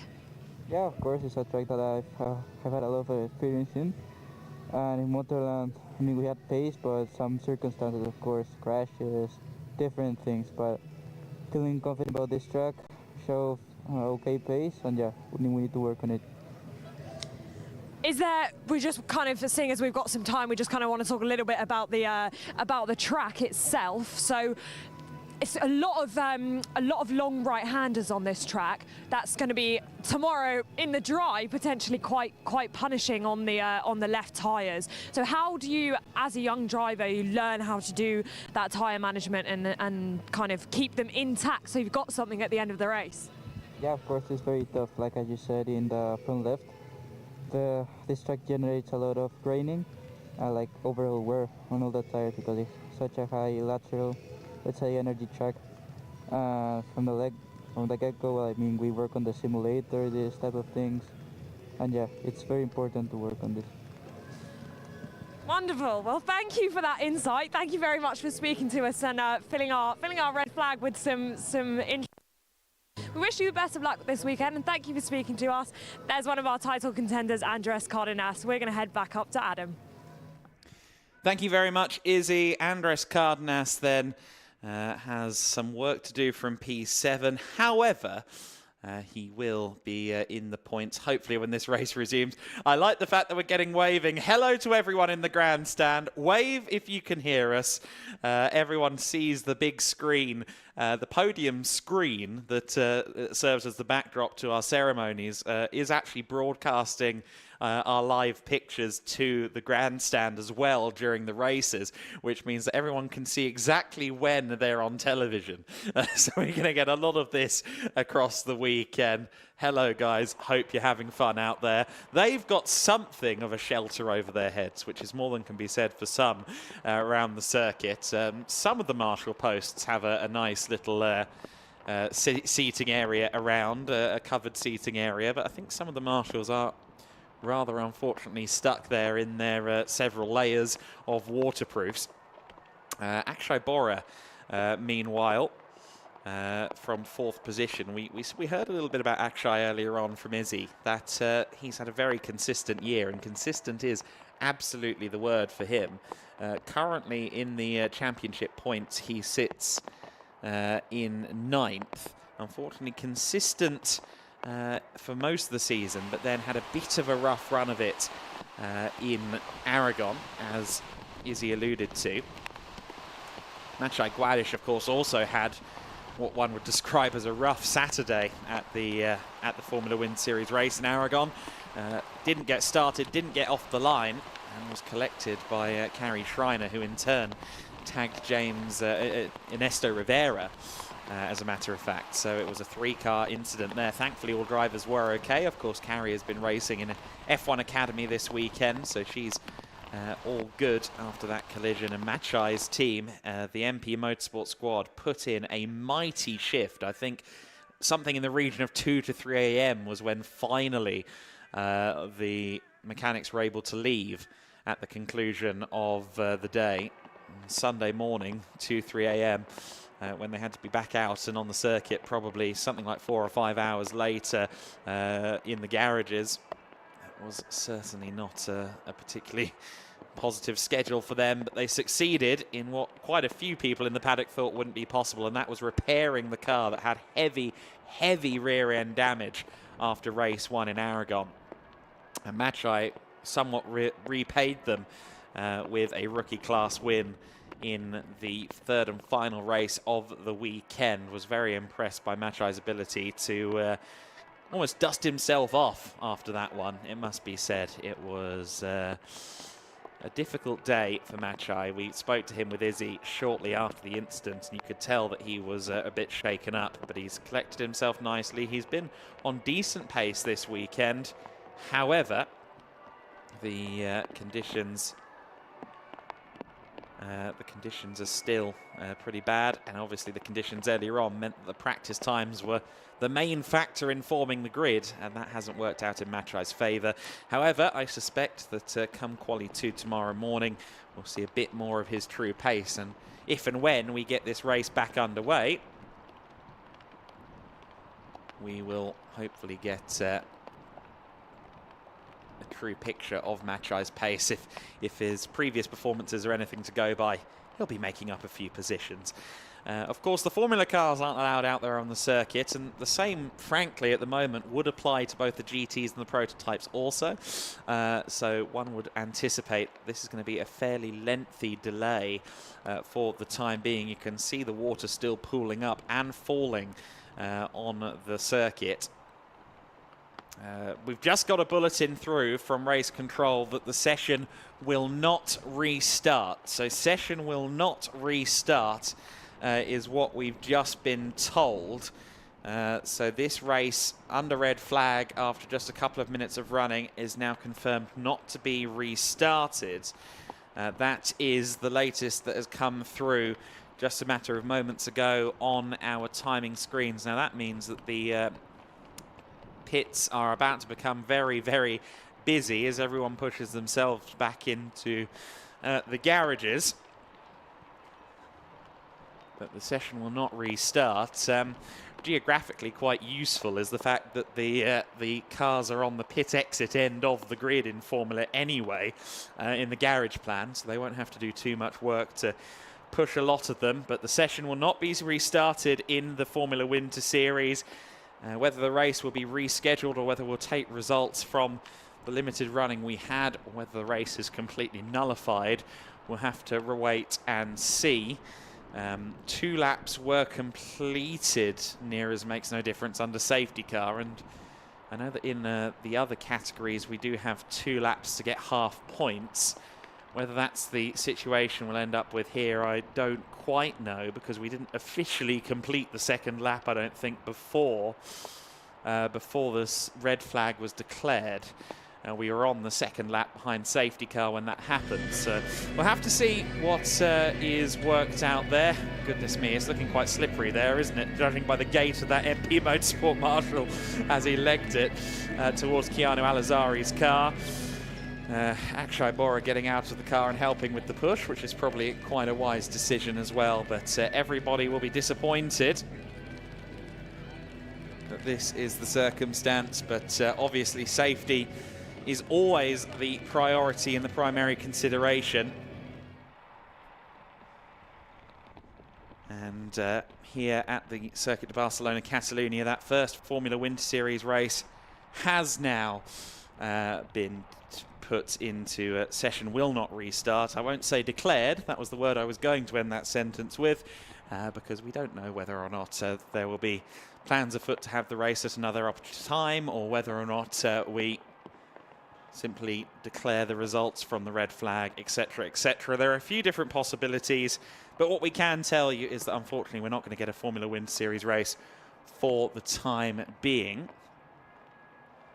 I do note that a few of our GT cars have the lights on down in the garages, so whether or not we're going to now proceed on to the scheduled GT Winter Series race, I do not know. I suppose the Formula cars slightly more amenable to issues in these conditions, or slightly more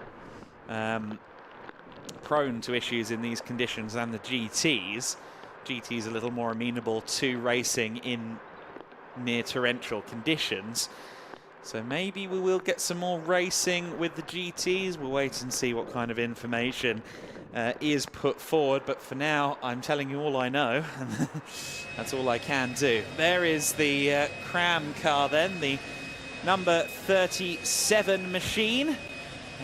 Obviously the 35 Flavio Olivieri has sometimes been knocking on the door of the top 10 this season. There is the 35 car in shot as well for Filippo Fiorentino. He would like to get some top 20s, maybe even try and score some points in that top 10 on this weekend. It's something he's yet to achieve in this season. Do admire the Cram cars.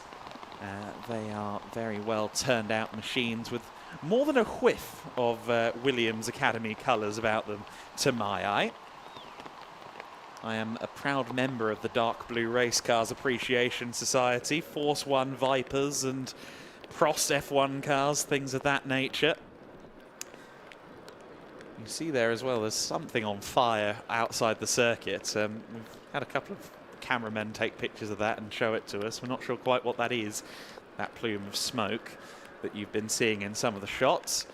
But I doubt that has any knock-on effect to our racing. It's unfortunately more down to the rainfall that we are having here in the Barcelona region on this Saturday afternoon. Preparing some clips for the Winter Series Instagram accounts earlier on, really did hit home just how different Friday was from Saturday. A complete change of temperament, climate, etc., etc. over the course of the last 24 hours. Friday was a very sunny, most picturesque day. Talking of picturesque, I must extend my thanks to our series photographer Daniel Bjergen, who very kindly lends me his spare hardware on occasion and brings me out to the track so I can try and remember some of the things I learned in A-level photography. Thank you for that, Daniel. You can see some of the less questionable results of that on my Instagram feed if you're interested. But the conditions on Saturday, a lot less like a photographer's dream. We're not getting a golden hour tonight, that much I can confirm. We are not going to get a picturesque sunset. We are hopefully going to get some more racing in due course, however.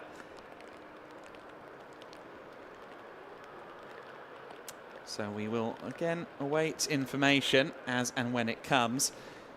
But the next race on the schedule was scheduled to be the GT Winter Series. Have had some driver nomination updates there, incidentally, and one of the more interesting updates on that front is that when we do have a GT Win Series Race 1, we're going to have a couple of unexpected pro drivers in that race. The first two races, the first two sprints, typically in GT Win Series, will be the domain of the amateur of the two drivers, if there is such a thing. See, for example, the De Beermacher racing team, who sadly aren't with us after damaging their Ferrari in Aragon, but Francesco Lopez is the driver coach to Uwe Lauer. Lauer will do both sprint races and then share the car with Lopez in the 55-minute Enduro. On this occasion, though, Milos Pavlovic for Autosport Racing, the number 30 all-carbon fibre Lamborghini Super Trofeo Evo 2, he is actually set to race in the first race, which is quite an interesting development. As will Manuel Lauck in the Proton Huber competition Porsche 992 GT3R. So that car on its first weekend in the GT Win Series will have Manuel Lauck at the wheel for race number 1. The GT Winter Series as a whole with a huge development, a huge number of cars on the grid.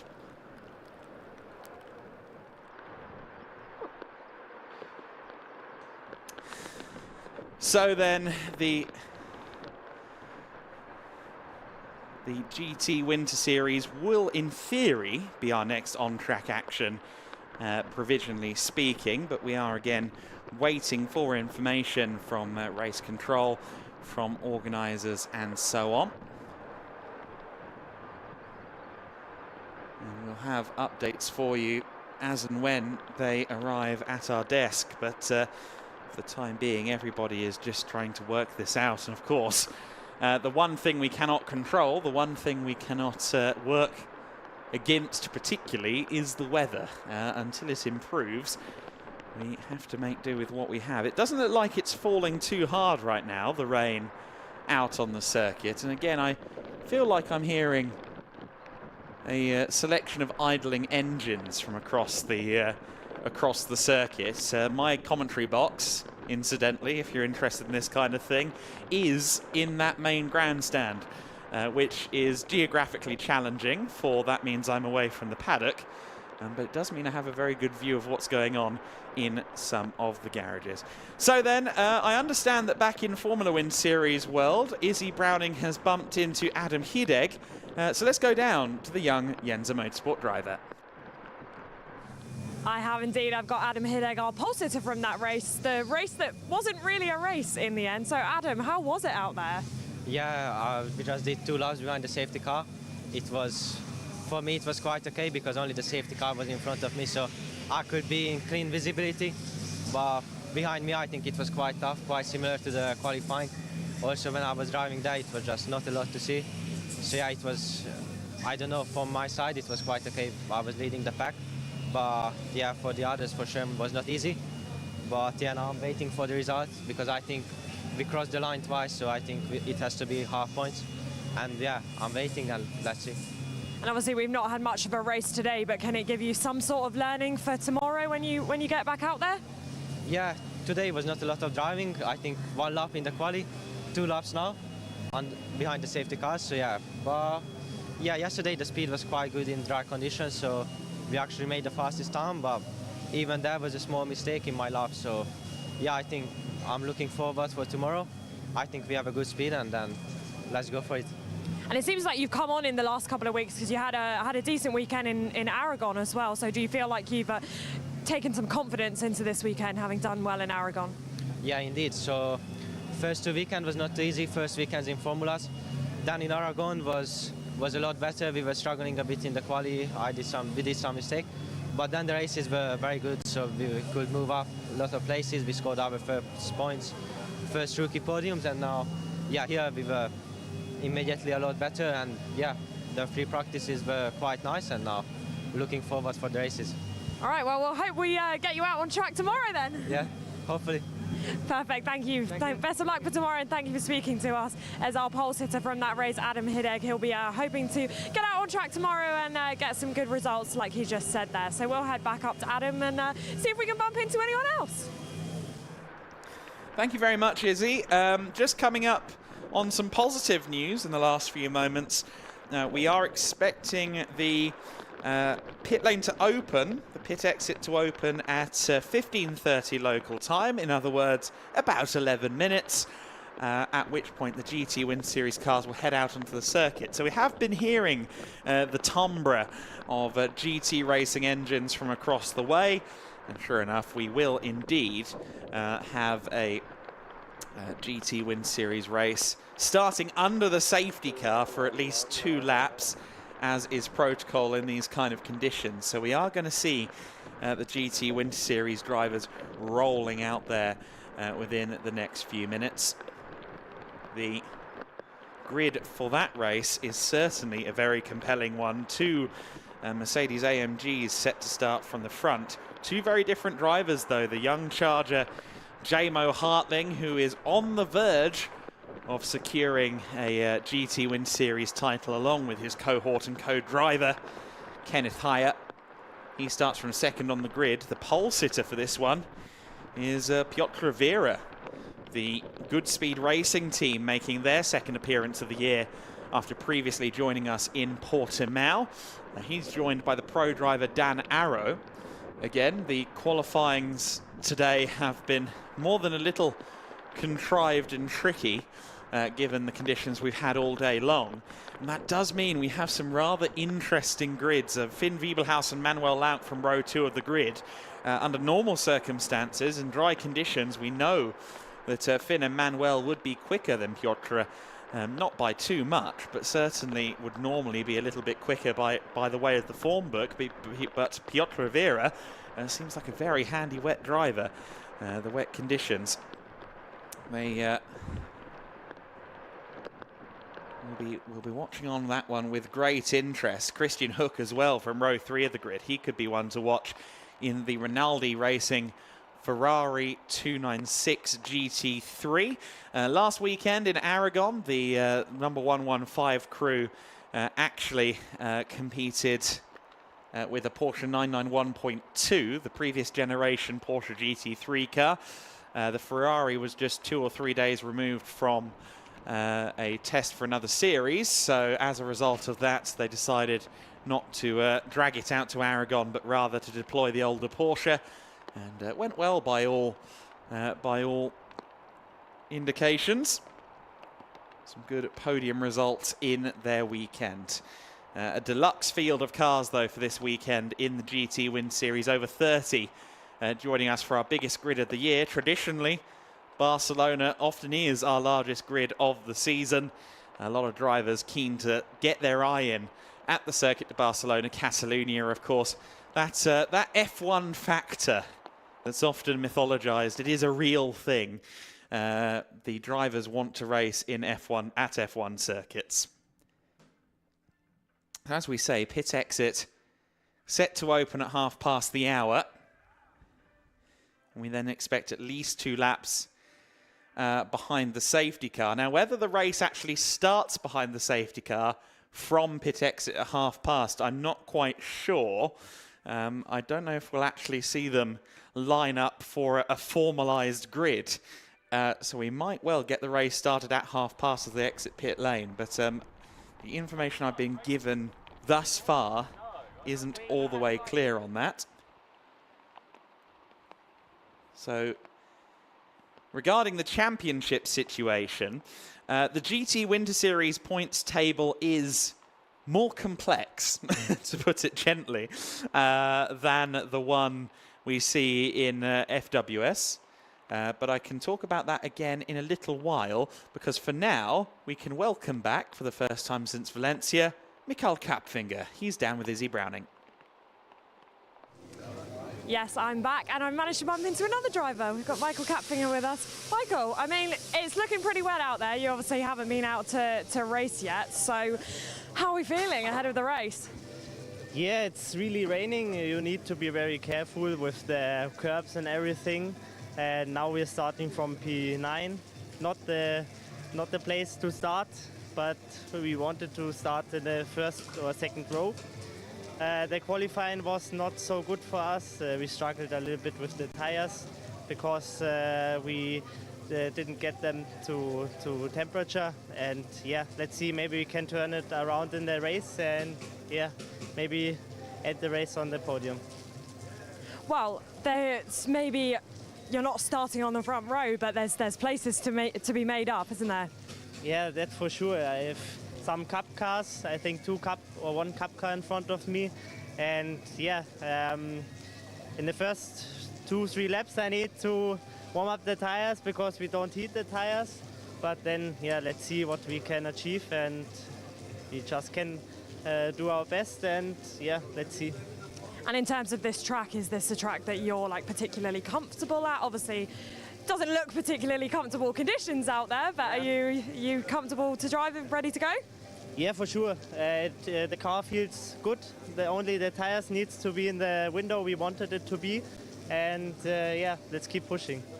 Perfect. Thank you very much for speaking to us. Let's just quickly look at this car because it is a very, very nice livery. If we just quickly have a little look, and then we will head back up to Adam.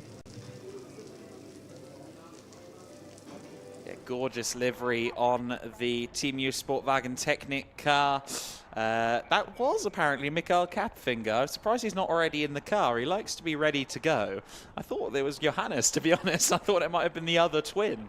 But no, that did sound as if he was getting ready to get in the car, didn't it? But not in his full race regalia just yet. And the pit lane does open in 5 minutes. So we do need to get everyone suited, booted and ready to go for sure. And that number 1 car is set to start quite a way down the order, actually, in 9th position. He was talking there about the Cup cars. The Cup cars will be quite the factor in this race. We've seen it already a few times this year.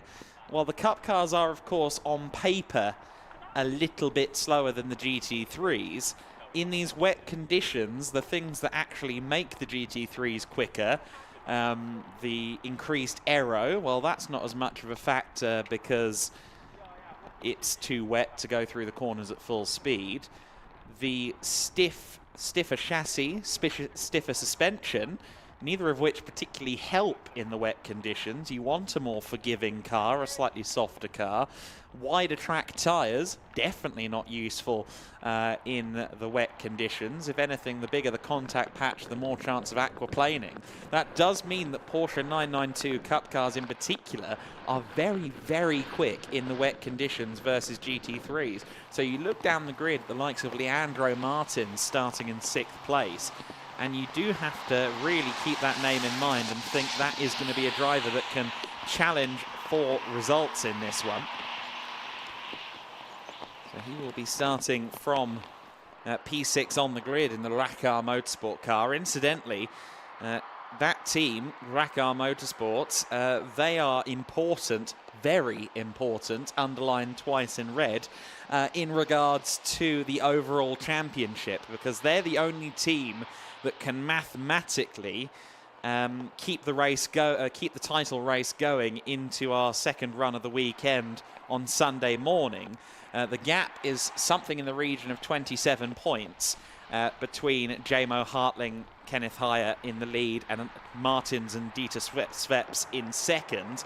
104.29 points in the books for SR Motorsports leading duo, 77.76 for Racar Motorsports, Martins and Sveps. So it works out that just about still in the title hunt is Martins and Sveps. However, they would need to very much quite significantly outscore Hartling and Haier to have any hope of keeping the championship going. Per my understanding, as long as Hartling and Haier put anything like a point on the board, they've won the championship, because there will only be something in the region of 18 points left to score, about 18 to 19 points left to score coming out of the Saturday going into Sunday. So they need to really drop the ball in this first race to have any chance of losing the championship from here. The championship win is very much on the horizon for Hartling and Haier. Kenneth Haier, who is a vastly experienced driver, well into his 40s at this point, he'll thank me for saying, but he has in recent years really directed his energies and his focus on developing cars for Mercedes-AMG, be it the GT3 cars, the GT4s, and of course the GT2s,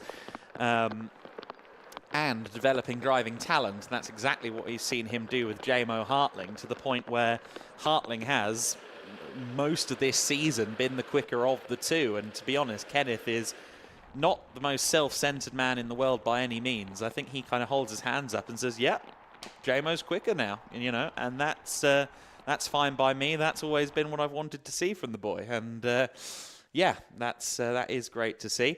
We just had perhaps the most redundant timing message of the day: wet race, just to make sure our GT teams know that.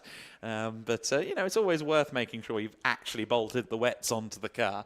I have seen it happen before where someone has forgotten to do that little micro task. The cars are being wheeled out then onto the apron of the pit lane, and they will be heading out onto the circuit. It does look like they're going to grid in order to do a sighting lap and then start the race under safety car. So there will be a grid to look at for this one. Cars now heading out onto the circuit then. The GTWinterseries grid, composed of GT3 cars and single-make machinery from the likes of the Ferrari Challenge, the Lamborghini Super Trofeo, and of course the Porsche Carrera Cup family of championships.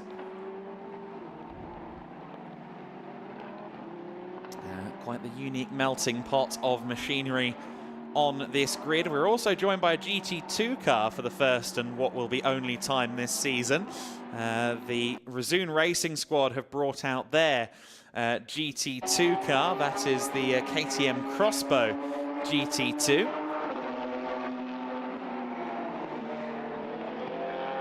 That car is a lot faster in the straights than a GT3.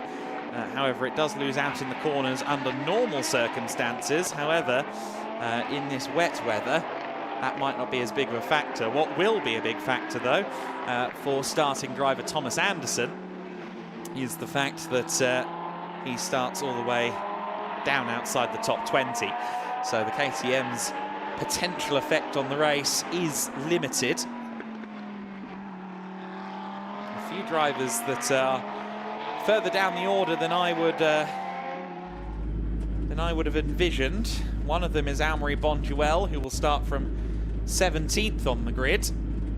Bonduel in the BDR competition car, a second car entered by BDR competition by Grupa Prom, joining the pre-existing driver who we've seen last time out, Alfredo Hernandez. We saw him previously at Jerez, of course. Also at Portimao. Thumbs up being given there from back of shot. There is the KTM Crossbow GT2 car then, the very unique canopied car. The driver, if they want to get out, effectively has to push the roof and the windscreen up. Kind of clamshell cover, as opposed to a traditional roof, or indeed a traditional door. A truly spectacular machine, as are those wonderful Mercedes-AMG GT3s that just rolled past shot as well. A few drivers taking a couple of sighting laps there. One driver that we should watch for from the very back of the grid, 30th on the grid, Milos Pavlovic. That's one of the 2 pro drivers that I said I was surprised to see on the amended Race 1 starter list. Now, my theory, how much water it holds, I'm not too sure of. My theory is that a few of the amateur drivers have backed out. A few of the less experienced drivers have backed out of this, pointed at their driver coach and said, you know what, I think I'm feeling generous. They can do Race 1. I think that's been the case for a few. You see there that we do have an additional Ferrari 296 GT3 out there. That is the Rosso Corsa machine that's just heading out onto the circuit there. That's a 74 car of Stefano Marazzi. Great to have Rosso Corsa Racing joining us. And Rosso Corsa with their first appearance in GTWinterseries. And great to see the 296 being more widely adopted. We're talking about this actually in the media center a couple of days ago. We may well have seen the last appearance of a Ferrari 488 GT3 car in the GTWinterseries. I don't know how many GT3 cars we're going to get, or 488 GT3s we're going to get next year, if any. Of course, it has now been superseded going into its 2nd year. The Orica-built Ferrari 296 has taken that spot in the marketplace. However, that all remains to be seen. I know that De Beermacher Racing have bought a 296 GT3 car to replace the 488 we've seen over the course of this year's GTWinterseries. So we'll see what happens on that front. While the cars are still heading towards the grid, though, I'm delighted to say that Andy McEwen has, by car or by foot, by hook or by crook, come over to join me in the commentary box. How are you, sir? Very well, thank you, Adam. Yeah, fantastic to be up here. Thought I'd take a break from sitting in the warm, watching everyone else get wet over by the podium, to come and sit in the warm, watching everyone get wet over here in the commentary box instead. But cracking view it is up here, and really, really looking forward to this race. It's so nice to see such a big grid of cars. Conditions will be a challenge, no doubt about it, but you know, we've got a much better chance of a grid of GT cars being able to handle these conditions than a grid of single-seaters or prototypes. So I'm hoping that if the weather does, as we've been told it will, and improves within the next half hour or so, by the time this race is done, track conditions might be a tad more favourable. I do hope it does improve over the next half hour, because I'm looking at the moment out to Parc Fermé, and I must say that is the heaviest rain I've seen hitting that strip of tarmac all day long. So we can see there the 4 minutes, or the 4 lights on the light board there at the start gantry. That implies, I always say implies on this stuff because things are often liable to change, that we should be underway in the next few minutes. And as I was alluding to just before you came up, we've got an interesting grid for this one. Piotr Viera starting from pole position. Now, Piotr is firmly and self-admittedly the am of that lineup alongside Dan Arrow. He'll be starting there from pole position, though, and he's going to have his work cut out for him. I mean, yeah, Jamo Hartling is there in 2nd place, Finn Wiebelhaus is there in 3rd, and while Jörg Dreishoff was meant to be starting this race, he's subsequently handed it over to Manuel Lauck and said, I'm not going out in that condition. So that means we've got 3 hard chargers, I don't know if I can call Manuel young, right there behind Piotr Viera. Yeah, muddled up grid, which is a dream for us because it means we're guaranteed a little bit of action. The trouble is, with some quick drivers further down the grid than you would normally see them, these are not the conditions to be stuck mid-pack, are they? Because it's difficult to overtake, it's difficult to see with the amount of spray that they're going to be facing. So it won't be as simple, not that it's ever simple, but it won't be as simple as it normally would be for some of those quick drivers to move through the field. So it's going to be a fascinating race. I believe we can head down into the hustle and bustle down in the pit lane. Issy, hopefully, able to chat to a few of our drivers. Hello everyone. Boys, I'm a little bit jealous of both of you up in the commentary box right now because it has just absolutely started pelting it down. Anyway, GTWinterseries first race of the day, and I am getting a raindrop straight in my eye. One person I am going to come and talk to is Kenneth Heyer, because they might be about to win the championship. First of all, if we just pan down, he's got some makeshift rain boots on, so that's a pretty good going. I need some of those. Kenneth, I mean, this is going to be a very, very wet race, but you have the potential to take the championship in this. So how are we feeling ahead of this race? Yeah, I hope we can start. It's heavy raining. We have some water on turn 10. Yeah, for sure we want to drive it and not win it on the board or something. Yeah, we are well prepared. It's quite a lot of water, but it's different to the Formula cars. For example, we don't swim so often. We are also with closed buttons, all the cars, a lot of aero, but I think it should be possible. But let's see if he starts or not. And obviously different conditions in practice to today, completely different. So how have you felt in the car so far? Yeah, with the light rain was pretty good. We can manage every time to be in 1, 2, 3 position, for example. But in heavy rain we struggle a bit. But yeah, as you said, it changed so fast the whole day. We will see. I hope he stays out of trouble and better third than getting the points and today celebrating instead of having an incident or something. Yeah, it's quite tough, I hope. All right, thank you very much for speaking to us. We wish you best of luck for this race. Kenneth Heyer there, who JMO Hartling is in this car behind me. I don't think that anybody is going to want to speak to me, and I don't really blame them. I'm going to see if I can get myself some of those rain boots, but we have just had the 1 minute board. So we're going to go back up to you two in the dry for this race. Thank you very much, Izzy. Yes, I think the only place dry within about a half-mile radius is probably us right now up here in the commentary box. I'm not bragging, I'm just reporting the fact. We have grid data ready to go, so let's run through the grid for this race. As we've alluded to, a little bit topsy-turvy. Piotr Rivera starting from pole position for this one. He'll be getting the fists up and trying to fight against JMO Hartling. He is perhaps on his way to a championship for he and Kenneth Heyer.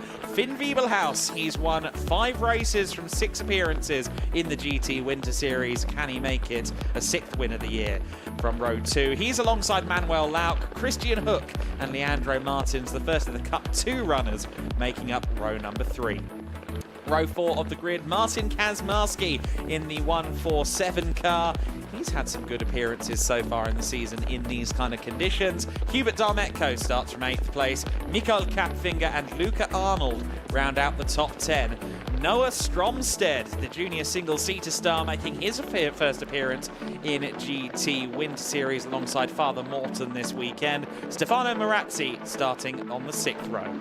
We'll dash through the rest of the grid as the race begins under safety car conditions. At least 2 laps expected under SC. Sebastian Downers next alongside Kwanda Mokoena on row 7. Row 8 is the first of the Lamborghini Trofeo cars. Adrian Lewandowski alongside Joachim Bulting. Almarie Bonduel, one to watch.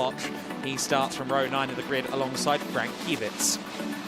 Row 10 of the grid will be Igor Klaya alongside Alfredo Hernandez. Row 11, Marcel Van Berlo and Caleb Bergman. Ibrahim Badawi and Thomas Anderson on row 12. Row 13, Arturo Melgar in 25th place alongside Jan Giotza. John Dillon, he's back after missing Motorland Aragon. He starts from 27th alongside Maurizio Cerasoli. Talal Shahir starts from 29th place and Milos Pavlovic starting from P30. I expect him to have a bit of an upward trajectory. Raid Saheli rounding out the 31 car order for this one. It was going to be 32. Sadly, we lost Helen Racing's Ferrari 488 GT3 car and Thor Haugen to a crash into the barriers coming out of turn 8 yesterday. Funny enough, he came up to me about 10 minutes before and said, make sure it doesn't rain. It then started to spit. He touched a wet curb. Unfortunately, my meteorology only goes so far. Hopefully Thor's all right and they'll be back out for some pre-season testing here in Barcelona in a few days' time.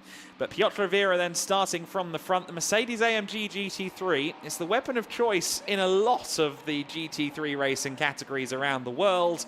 And we're seeing again that the car has a stranglehold on GTWinterSeries as well. 3 of them there in the top 3. But those Porsches, that nice weight on the rear axle of a Porsche often comes up trumps in conditions just like these. Well, actually, you read my mind. That was the very point I was about to make, because we do have front-engine cars, mid-engine cars, and rear-engine cars on this grid, and they all handle very differently, even in the dry conditions. In the wet, though, it seems that you really want all of the weight over one of the axles, either the very front or the very back of the car. The mid-engine cars often struggle in these kind of conditions because the steering goes light, you don't have much traction coming out of the corner. By having the engine right over the front axle, that plants the front tyres into the ground, generates front end grip, helps the car to rotate in difficult conditions, while having it over the rear, as you do in the Porsche, steering can be a bit light, but your traction off the turn is second to none. So going to be interesting to see how that pans out. Obviously the cars have been out on track today in wet conditions, but this is now biblically wet conditions, and I think it may take more than 1 or 2 laps behind the safety car for them to really get to grips with just how little grip there is. Yes, in an ideal world, it will be that minimum of 2 laps, but yeah, I share your pessimism. We do have one bulletin on the screen already, and that's car 147, Martin Kazmarski, lights on. Now, I've noticed this before, that Martin has a proclivity for just driving around in the dusk with the lights not on. I know the car is new to him. Hopefully he knows where the switch is and can get those lights on. Kazmarski, one of the most interesting backstories, CVs in the grid. Raced 2014 in the Dakar Rally, youngest ever driver to compete in a car in the Dakar back in 2014, took 9th overall, dabbled in rallycross, and then since then has been racing with PTT, his team for this weekend in Porsche Cup cars. Decided to go GT3 racing for the first time earlier in the year, made his first appearance in the Mercedes-AMG GT3 Evo with us in Jerez. A very diverse background. We've already seen him win races, and given that CV, one would suggest there's a little built-in car control there as well.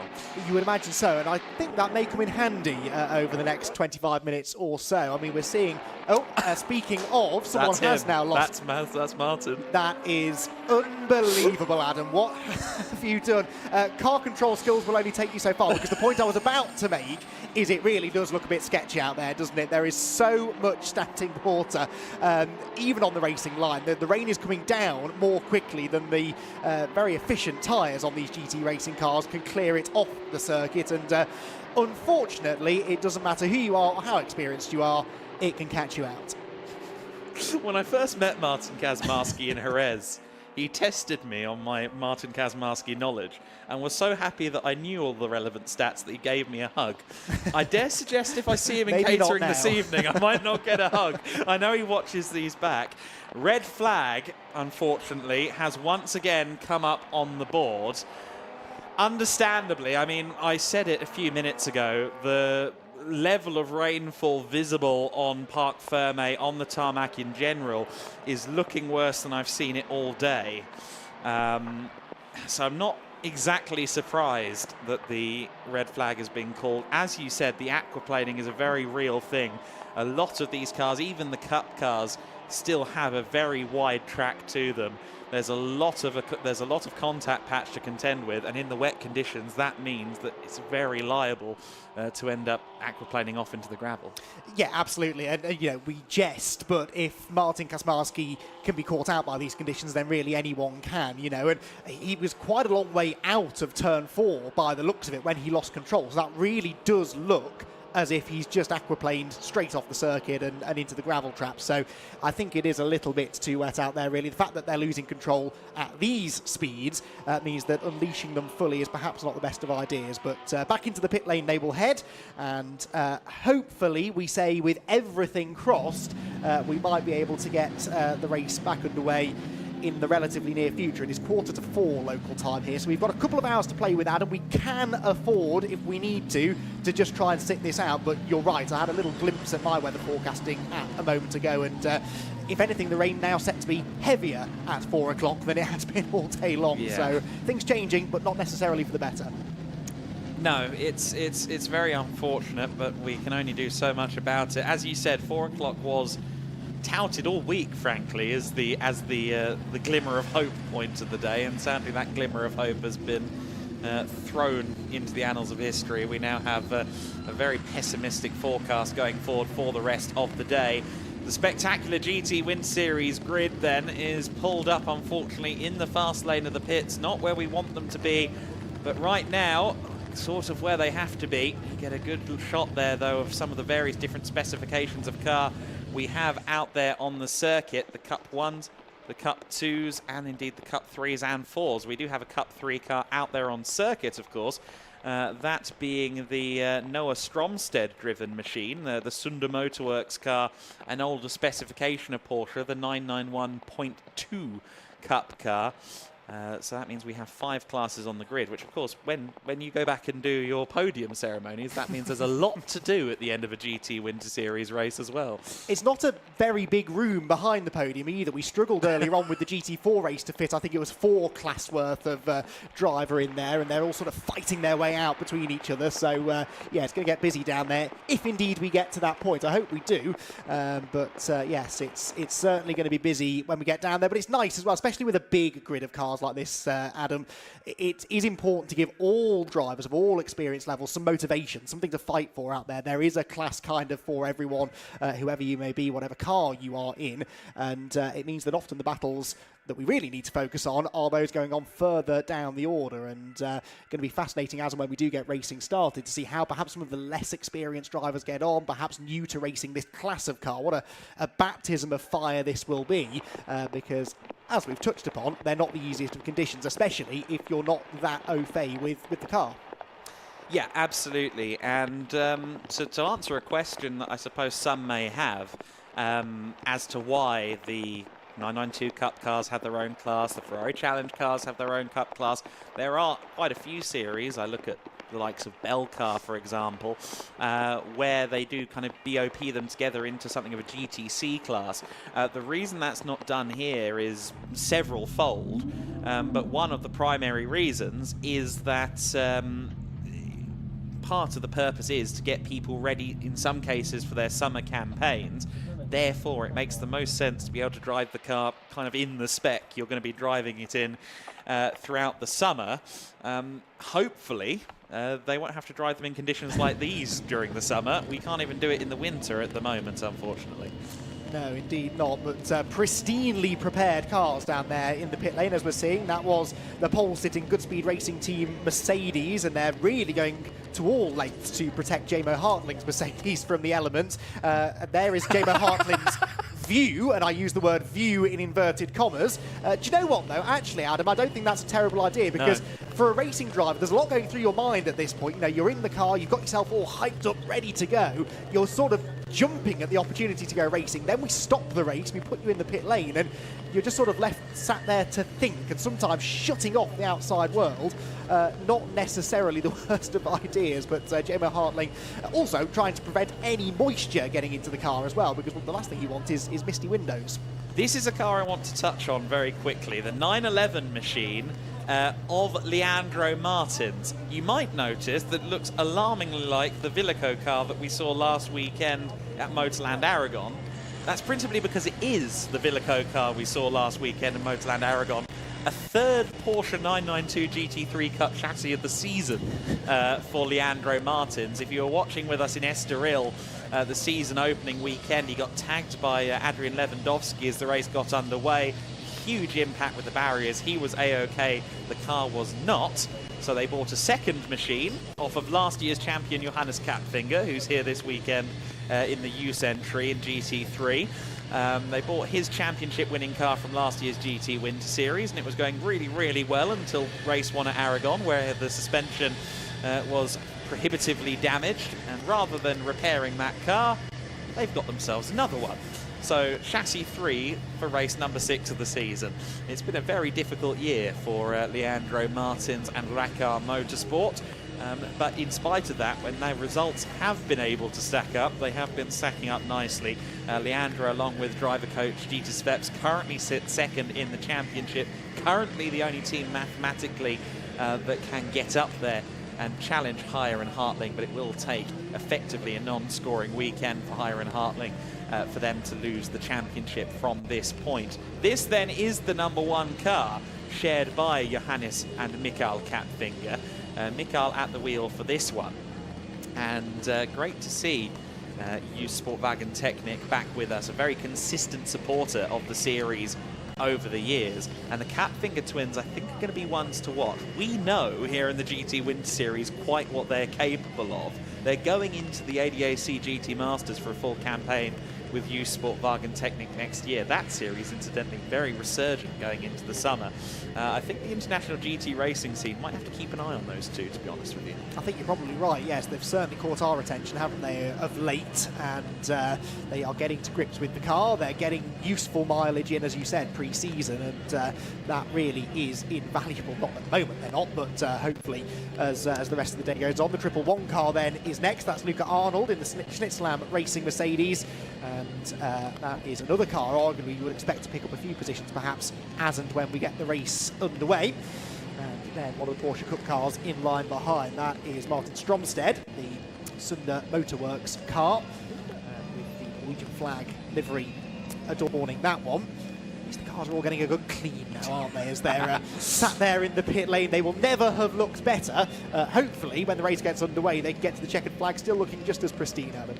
Yeah, they've re-liveried this car as well since we last saw it in Portimao, assuming it is the same chassis. It was Morten Stromsted driving alone at the Portimao round, has now been joined by son Noah, and Noah of course comes with a great level of experience in junior single-seaters. He's been out in the Middle East over the course of the last few months, driving cars there, as we see the 147 of Martin Kazmarski rather sheepishly, got there eventually, heading back into the pit lane. But just to circle back around quickly to that Cup 3 entry, Noah Stromsted will be an interesting one to watch because he's 16 years of age. Did Frecker guest appearances last year, the Formula Regional European Championship by Alpine, and is doing that full-time this year. But he's often shared his racing with his dad. Back when they were doing Danish F4, they were both on the grid, father and son in a Formula 4 grid, which I have to assume is, if not a one-off, a very rare occurrence. And they're still sharing their racing now, and Noah is getting the opportunity to race with his dad once again, which I know he greatly enjoys. And yeah, it's interesting that, isn't it? We get a few father-son driver coaching situations. We also had that with Glenn Van Berlo, who sometimes coaches his father Marcel. Sometimes as a father you have to accept that your son is a better racing driver.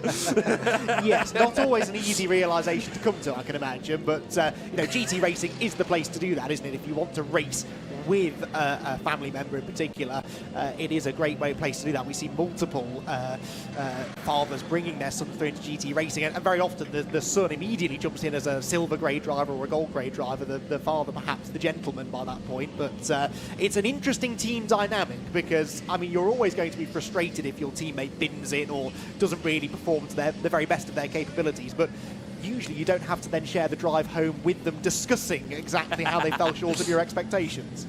That's true. The pushback could be harsh. This is another father-son entered car, incidentally, the GT3 Poland Lamborghini Andrzej and Adrian Lewandowski. Andrzej has been racing for north of a decade now, has previously won the AM Class Championship in GT Open et al, and is these days focused on Super Trofeo racing primarily. Adrian a little bit less experienced, so I think it is still dad giving the advice to an extent. How much is listened to, of course, is an entirely different question. There is Joachim Bulting's car, the number 38 machine.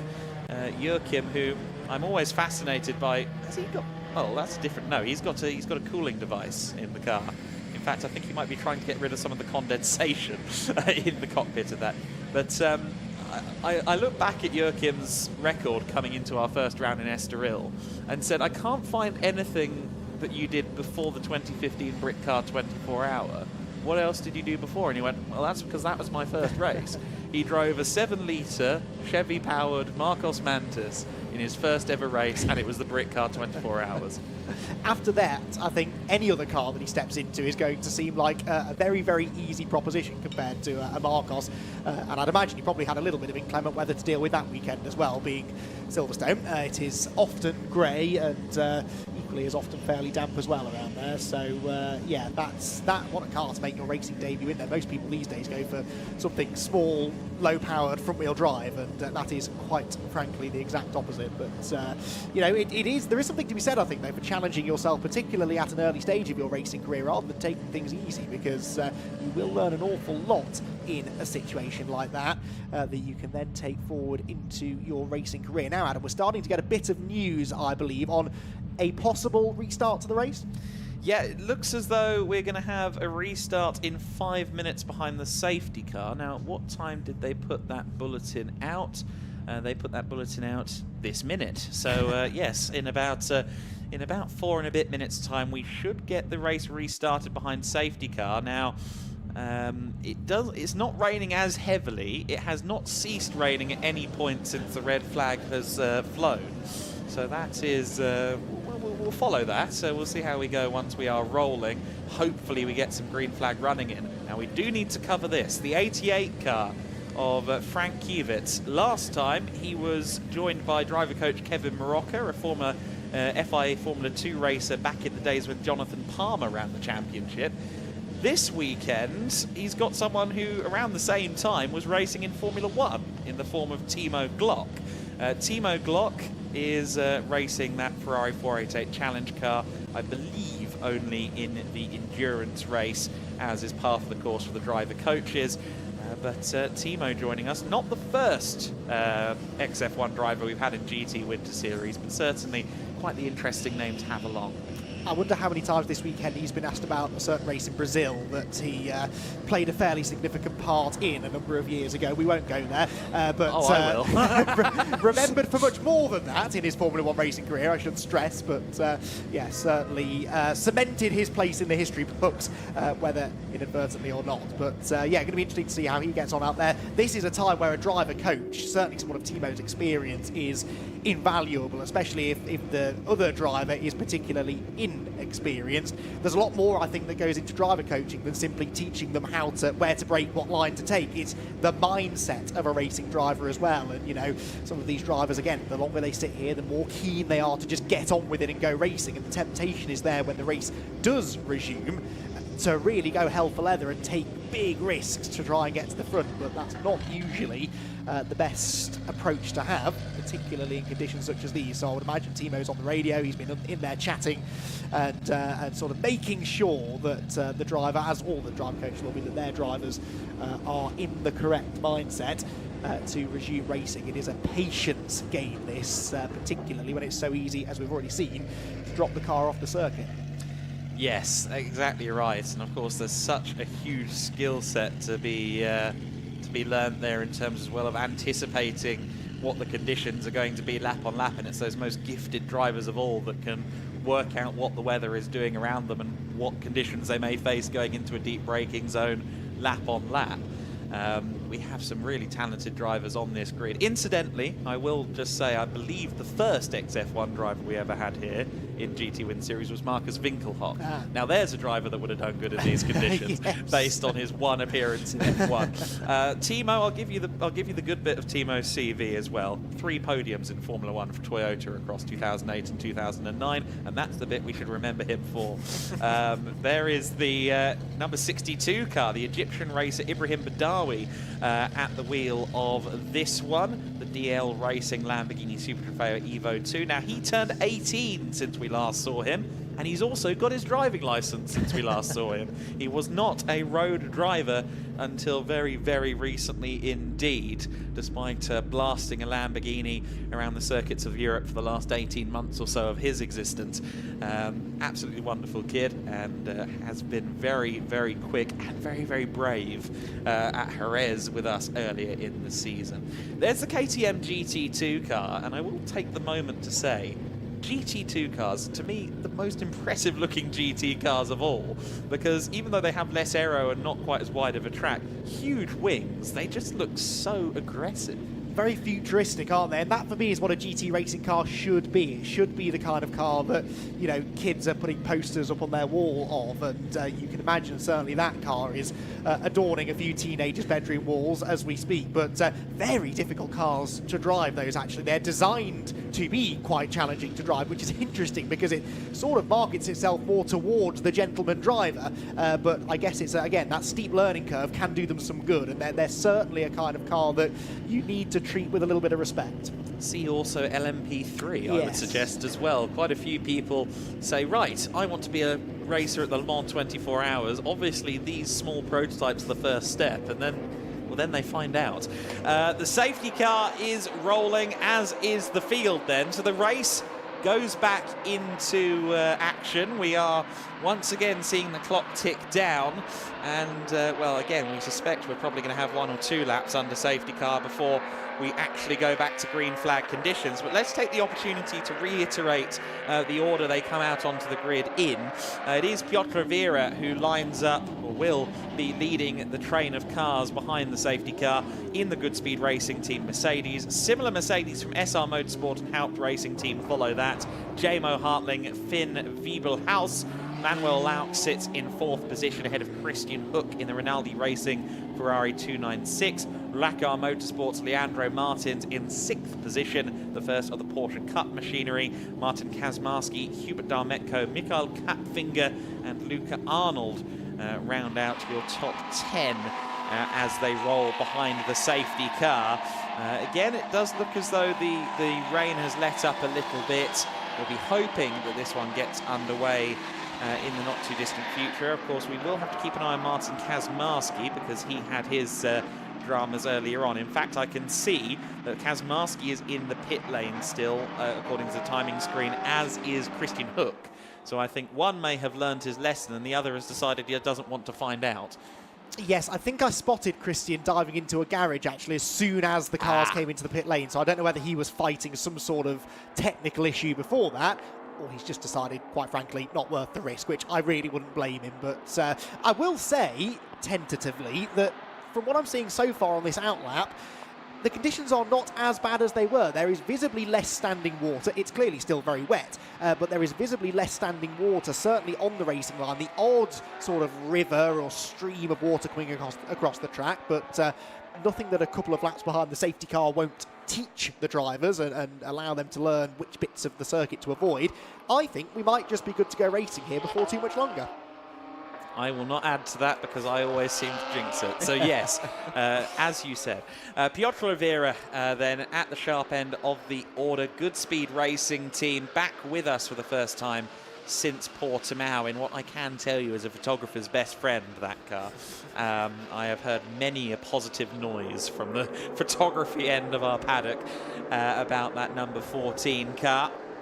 The latest bulletins come up on our screen suggest that drivers should follow the safety car until the safety car lights are off, which, yes, they definitely should. But that is basically saying don't anticipate this race to resume. We'll tell you when it's going to happen. That is the plan there. Of course, we did see in the previous race in the GT4, Zach Meakin stack them up after 2 laps behind the safety car, anticipating a restart that then never came. And of course, that's a situation that race control goes, no, no, no, no, no, because someone in 10th place might be thinking, well, the safety car's clearly gone. And that's when dramas occur. Especially when visibility is at a premium, which it quite clearly is today. So, yeah, we don't want to be bunching the field up until we are ready to go. But like I said, I'm hoping it will only be a couple of minutes. We've got 21.5 minutes plus that extra lap still to go. So there is time here to get a decent little race in, and just about enough time, I think, for those drivers further down the order to think about moving forward. This is the shot I really wanted to see, because this is where we saw Martin Kazmarski going off. Or we didn't see it, but this is where he went off earlier on. Again, doesn't look all that bad. Quite a bit of gravel on the road from when Martin came back out onto the circuit, but it certainly doesn't look as challenging. Steep downhill part of the circuit. That is always a river that runs across the road from drivers left to right. That seems to be clearing quite nicely. Yeah, no, absolutely. It was that that little river that forms at that section of the circuit that caught out Kazmarski, and everyone from 5th back has gained places as both Kazmarski and Hook decide discretion is the best part of valor for this one. Kwanda Mokoena is one that I'm keen to watch. He just goes through shot there at turn 9. He is starting a little way further back than he would have liked, than he would have anticipated. Of course, one of 2 drivers on the grid, mentored by Manuel Reuter, the other being Finn Wiebelhaus at the Haupt Racing Team. Safety car lights are still on. So I suspect we'll get at least one more lap out of this. That safety car, incidentally, might be the quickest car out there in these conditions, being a GTR with four-wheel drive on it. There's a famous, I'm tempted to call it a racing Aesop's fable, in that I don't know that it actually happened. But Jamie Campbell-Walter allegedly told Jeremy Clarkson that they had to tell an Audi S4 driver to slow down during an FIA GT race because the Listers and the Vipers couldn't actually keep up under safety car conditions. I'm prepared to believe that, actually, really, because for all of the performance you do get out of a GT racing car, they are limited, rather, in these conditions. The tyres they run are very, very good, but they can only clear so much water, and they've just got so much raw, unrestricted power, and that really is the key thing, getting that power down through and out of the corners when it's really, really wet, properly wet. That can be something of a challenge, but they're going at a reasonable pace, in fairness, the cars, and that's important. You know, it's one thing to just follow the safety car around for a few laps, long laps, wait until the conditions improve, but the quicker they go, the more water they will clear, and also the more they can really start to test out those conditions. We're not at full racing speed right now, but certainly some of those cars further back in the order are getting close to it and getting a really good idea, actually, of what things will be like, hopefully, in the next few laps.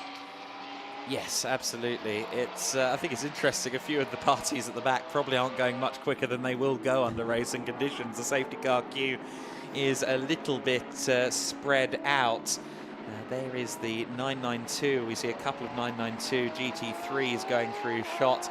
Manuel Lampke being one of them for Proton Huber competition. That's the very impressive dark blue and orange car, the crunchy wrapper car, if you're English. And also, of course, the cap finger machine that we saw in Valencia. We had a brilliant GT3 entry list, much as we do this weekend at the Circuit Ricardo Tormo, including Nicky Thiem in the SSR Performance Lamborghini. And Mikael and Johannes Kapfinger, Finn Wiebelhaus, Juan de Mocoena all gave Nicky Thiem something to be worried about. In fact, in Finn Wiebelhaus's case, he beat him twice, which really goes to show the quality of the sharp end in this GT3 class. Finn Wiebelhaus, 17 years old, ADAC backed. There's a lot of stock behind him. He was recently picked, this week in fact, picked to represent Germany in the GT Sprint element of the FIA Motorsport Games. There are a lot of young chargers here that a lot of people have their eye on.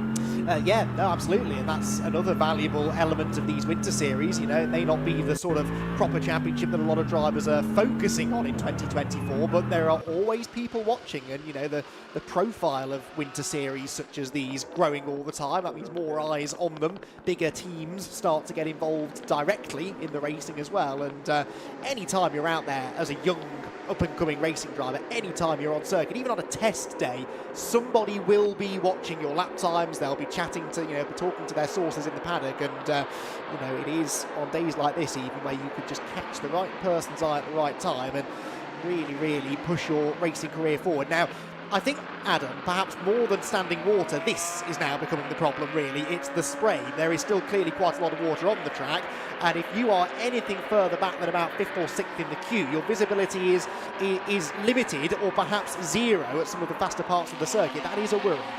Yes, our alphalive cameraman down there at Turn 1 made quite a good editorial point with the lens there, didn't he?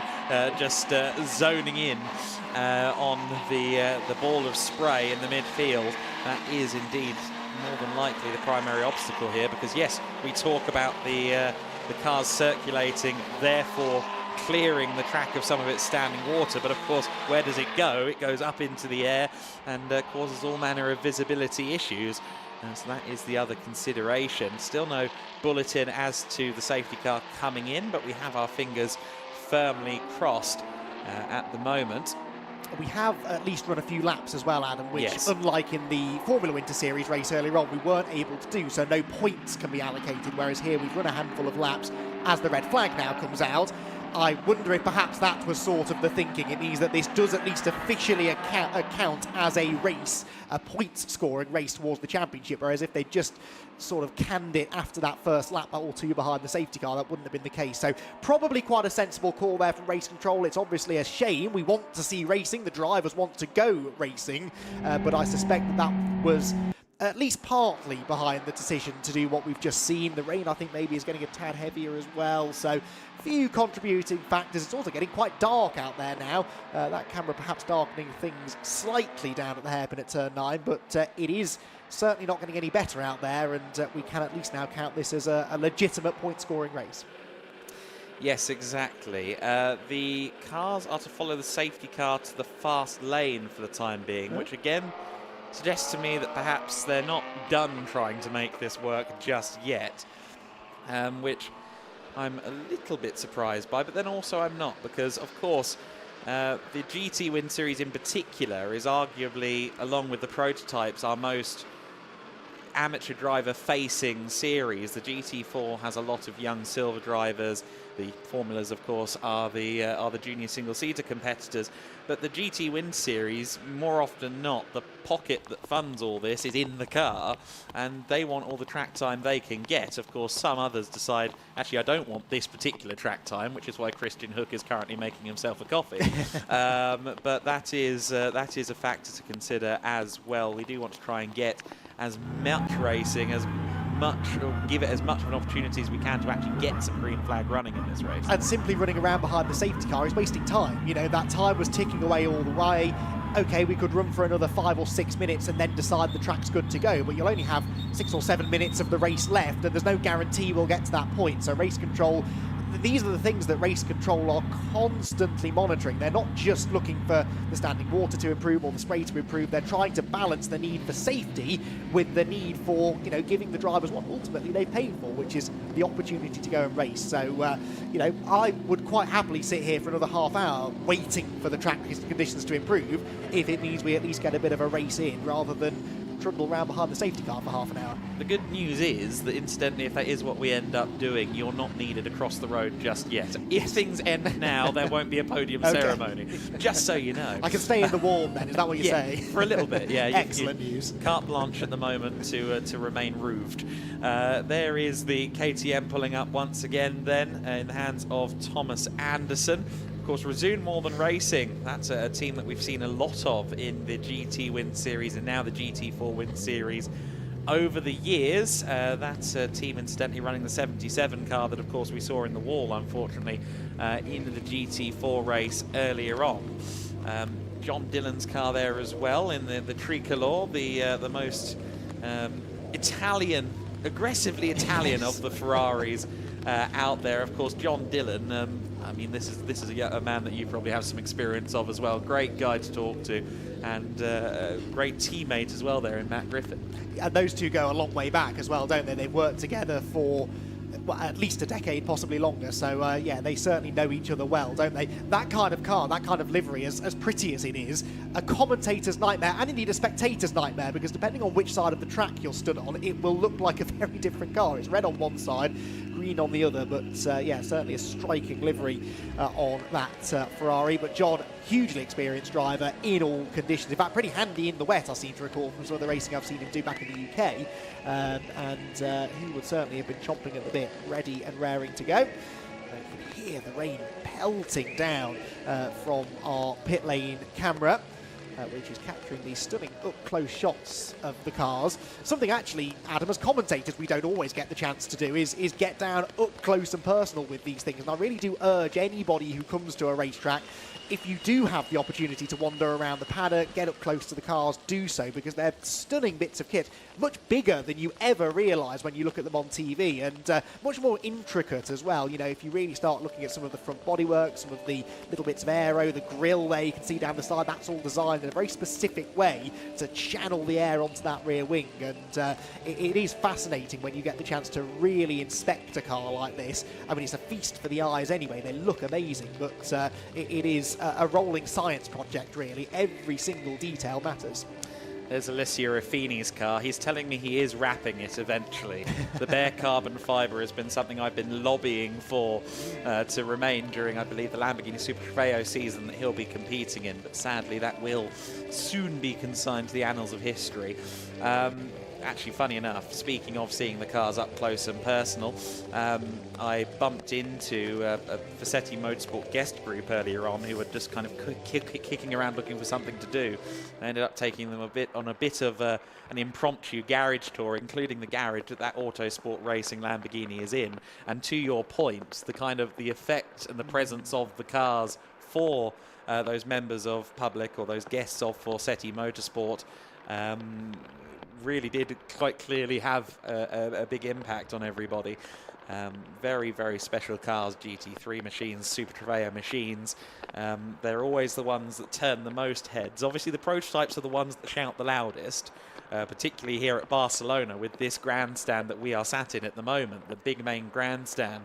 It does effectively create almost like a theatre experience, acoustics and opera would only dream of, as the cars bounce off every single surface around the area. But the GT3s, I think, obviously, among other things, the origin of GTWinterSeries, this is the main category, the main event in the eyes of many is the GTWinterSeries. This is the origin for GEDLICH Racing's very existence. GEDLICH was previously focused entirely on track days, their endless summer events, then decided to create a product to allow people to go racing in the winter months, which began at the end of 2019 going into 2020. This is the 5th season of the GTWinterSeries. This is ground zero. This is where it all began. Yeah, absolutely. Look at it now. Look how it's grown, even just during the last month or so as well, really. Yeah. More and more cars joining the grid. So inevitably, start of the season, you know, a few drivers perhaps haven't finalised deals or their cars aren't quite ready. But back end of the season, it has been wonderfully well supported and a really efficient team as well. It's my first time meeting the GEDLICH Racing team, and they are very, very efficient. They're very, very friendly people as well, and that's always important because they make them easier to work with, but also that does entice drivers to come and be a part of their show. So we hope we can bring you some more of their show in the near future. But yeah, certainly been very impressed with what I've seen so far. Yes, speaking of the small team, they also have been working very hard to kind of bring in incremental improvements to the package as the package grows. I will tell you about what I was going to tell you in a minute, because we have a more interesting person to hear from than me. We have two, in fact, because Izzy Browning is with Noah Stromsted. So let's go to them. Oh, aren't you sweet, Adam? Yeah, I've come down and I managed to find Noah Stromsted, who's willing to speak to us. Noah, usually a single-seater driver, now you're in a GT car, so how are you finding it so far? It's very different, but it's fun. It's a nice experience. And you are racing with your dad as well this weekend, so that's got to be pretty special. Yeah, it's the first time we're in the same car, but we have driven together before, so yeah, it's nice. First time in the same car, that'll be a pretty nice experience to get that under your belt. Yeah, it's been good so far. So now we just see for this race and for tomorrow. And obviously we do need to ask about this race, although there hasn't been much of a race. So how are the conditions out there when you were out there? It's a lot of spray, a bit of aquaplaning, so yeah, it's quite tricky to drive in. But yeah, we see if it dries up a bit, then I think it should be possible to get some laps. And you've had experience of both single-seaters and GT cars now. So just tell us a little bit about the difference between the spray and the difference between the conditions in single-seaters versus something like this. Well, in single-seater, it's harder to see anything. You get very wet here. It's nice. You don't get wet. But the car is a lot heavier, so for me, it's a bit harder to feel the car, how it reacts in this weather compared to the formulas. Yeah, you're being kept nice and dry by that roof, aren't you? Yeah. More than I can say. All right, guys, that's Noah Stromsted down here. We'll go back up to you. Well, while we were talking to Noah, we've had the latest update and bulletin through, which is that there is no restart to this race and that team members are to push their cars back to Parc Fermé under marshal supervision. What that means for the Prototype Winter Series race that is scheduled next, I am not quite certain as of yet. I am doing the time-honoured protocol, which is to check the GEDLICH Racing app. That is the answer to every question that gets asked in the race control area, but there is no elaboration yet as to whether there will be a prototype Winter Series race, but we can confirm that the GT Winter Series race is concluded. And with that, with the number of laps we've done, it's half points. Ergo, J-Mo Hartling and Kenneth Heyer have done enough. They will be the 2024 GT Winter Series champions. It's the number 11 SR Motorsport team.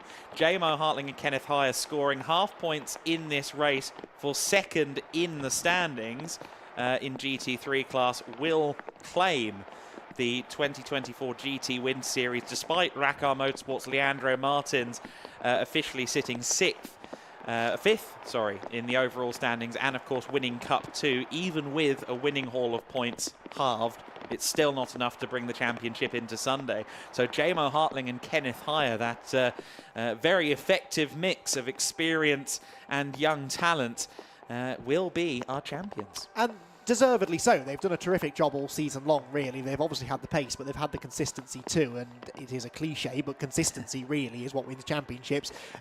Even a relatively short championship such as this, there's been enough races and enough opportunities to squander points that they have not done. You know, they've managed to bank points when they can, so deserving champions. Not the way they would have liked to have done it, of course. They'd rather go out fighting and racing their way to a championship, but they did their hard work in the weeks prior to this weekend, and as a result, absolutely deserve the accolade that they will get.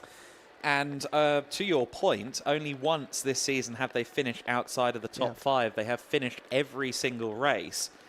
So that is exactly right. It has been that consistency that has led J-Mo Hartling and Kenneth Heyer to, provisionally, as always, claim the championship in the GT Winter Series. I know that Heyer and Hartling will be delighted with that. SR Motorsport, an offshoot of Schnitzelauern Racing.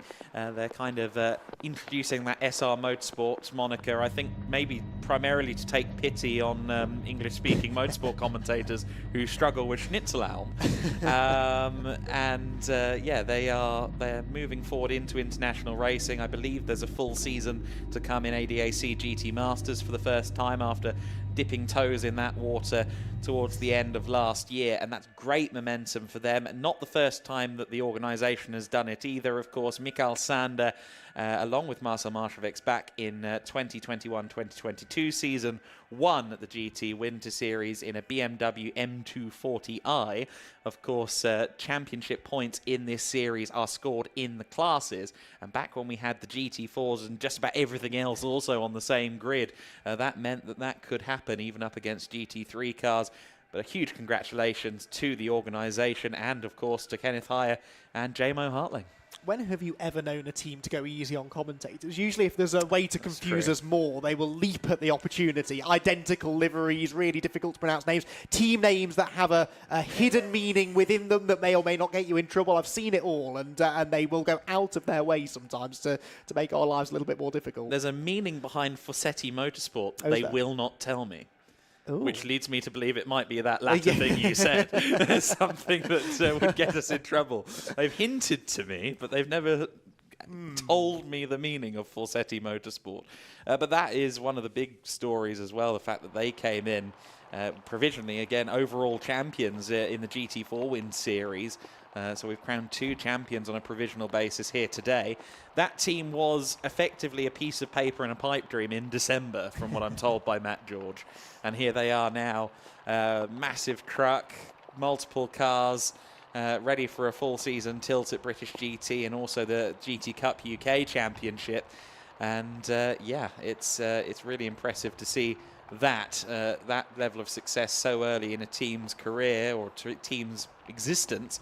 And then equally, you've got SR Motorsport, you've got Schnitzelauern, who not only have been doing this whole motorsport thing for a while, but they've been with us in the GT Winter Series for a long time too. And that's how you can tell that a team has an interesting background. There's a map of a Nordschleifer in the cockpit there, you can see on the right side of the corner. Yes, Nordschleifer-esque conditions today as well, so that car will feel very at home if nothing else, but J-Mo Hartling likely out. Oh no, he is still in the car. You can see his hand there, bottom left of screen, helping to manoeuvre the car into the correct position. Of all the jobs a racing driver has to do, actually, this is one of the trickier ones. At low speed, these cars do not want to go where you point them, especially when they're being pushed in reverse down a pit lane. But all of the cars, it's quite a bizarre sight, actually, out of our commentary box window. All of the cars being pushed the wrong way down the pit lane towards Parc Fermé, which is at the pit entry end of the pits, where they will be checked over, make sure that they're all legal. And that is why, one of the reasons why we always say provisional results, provisional champion. You never know what could be discovered. They go over the cars with a fine-tooth comb after the races, just to ensure that everything is above board. We want the fairest competition possible, but I'm sure that the SR Motorsport team have made sure they're sticking to the rules. Thank you very much. You've teed me up for the point I was going to make prior to our interview with Noah Stromstead there. I was talking about incremental improvements to the GTWinterseries package. One of them being that we've got the DMSB scrutineering bay with us for the first time this weekend, which means that the process of checking cars are within the parameters of legality is both more efficient, quicker and more thorough than it's ever been prior. Of course, another big improvement to the GTWinterseries and the Winterseries package as a whole in recent times has been Mick Food as well. We didn't have them prior to this season, our hospitality partners for this year. And I'll tell you, across the 6 rounds, I've got a good, thorough sample of their work. Very good indeed. I concur. I had the pasta today. Very, very nice indeed. So, yes, oh, sorry, Adam, you're looking at me with a look of shock and indignation. I'm afraid I did put an order through for delivery. Did it not make it to you? Oh, no, I just realised I forgot lunch. I don't think I've ever forgotten lunch in my life. So engrossed have you been in the action on track? Genuine. I was so focused on making sure I could get here in good time to the wrong side of the circuit that I completely forgot. I was wondering why I was hungry. Hungry for more racing, I'm sure you mean. That's what we all want. I didn't have breakfast. I thought full lunch later on, it'll be fine. That explains a lot. Okay, well, there we are. I shouldn't be in charge of my own life. The Prototype Winter Series race start has been delayed from its scheduled time. That has been confirmed on the timing screen. No surprises on that front. Of course, the schedule in general was shifted earlier on in the day. This race was meant to get started at 4:45 p.m. local time, which is not happening. So they say. There is, though, more than likely championship-winning car, provisional championship-winning car, JMO Hartling and Kenneth Heyer's number 11 car. But there it is, being wheeled back to Parc Fermé. I very much enjoy the fact that they've covered the car quite so thoroughly, as you said. But Andy, I think they're strategically positioning there as well, aren't they? They're making sure that the engine doesn't get flooded. But again, JMO and Kenneth taking it. And actually, there's a point. Loney, the name of the car. I should credit the car for the championship as well. They're one of those teams that name all of their cars. I always enjoy listening to the backstories of teams who have certain names for their cars. And I've heard it all. They've been named after countries, people, animals. Certainly racetracks, I'm sure, have been an inspiration for the name of a team or indeed a car. And again, it's the kind of thing that you only learn sometimes from those strange conversations you have late at night with team managers or drivers, and they let you into the secrets in that way. But there the number 11 car goes, pushed back into Parc Fermé. I think a little confusion perhaps as to exactly what's going on with regards to race results and point scoring and whatnot, but I've learnt already today that in all of those such matters I defer to my far more knowledgeable colleague, and in doing so I put all of the pressure on him to make sure that the information we're getting is correct. Yes, well, the system in general with our Winter Series championships here at GEDLICH Racing is 2 laps or more of a race taking place means half points until we get above a 50% distance. Therefore, there will be half points scored in this race, and that means that even if this race was cancelled still, and we didn't score points for this race, there still wouldn't be enough races left for Schnitzelam Racing to be superseded anyway in the championship, because there'd only be 2 races left with 19-ish points left available. Again, those decimal points make it hard. Yes, regardless of whether this race scores points or not, it would be sealed for SR Motorsport. However, they will have half points for their second place finish within the GT3 category. So I understand Kenneth Heyer wasn't quite sure down in the pit lane, but I can assure him that unless the car doesn't pass checks or something like that, that is the championship-winning car. He is the championship-winning driver alongside J-Mo Hartling. And Kenneth Heyer, I mean, we've talked a lot about J-Mo's talent.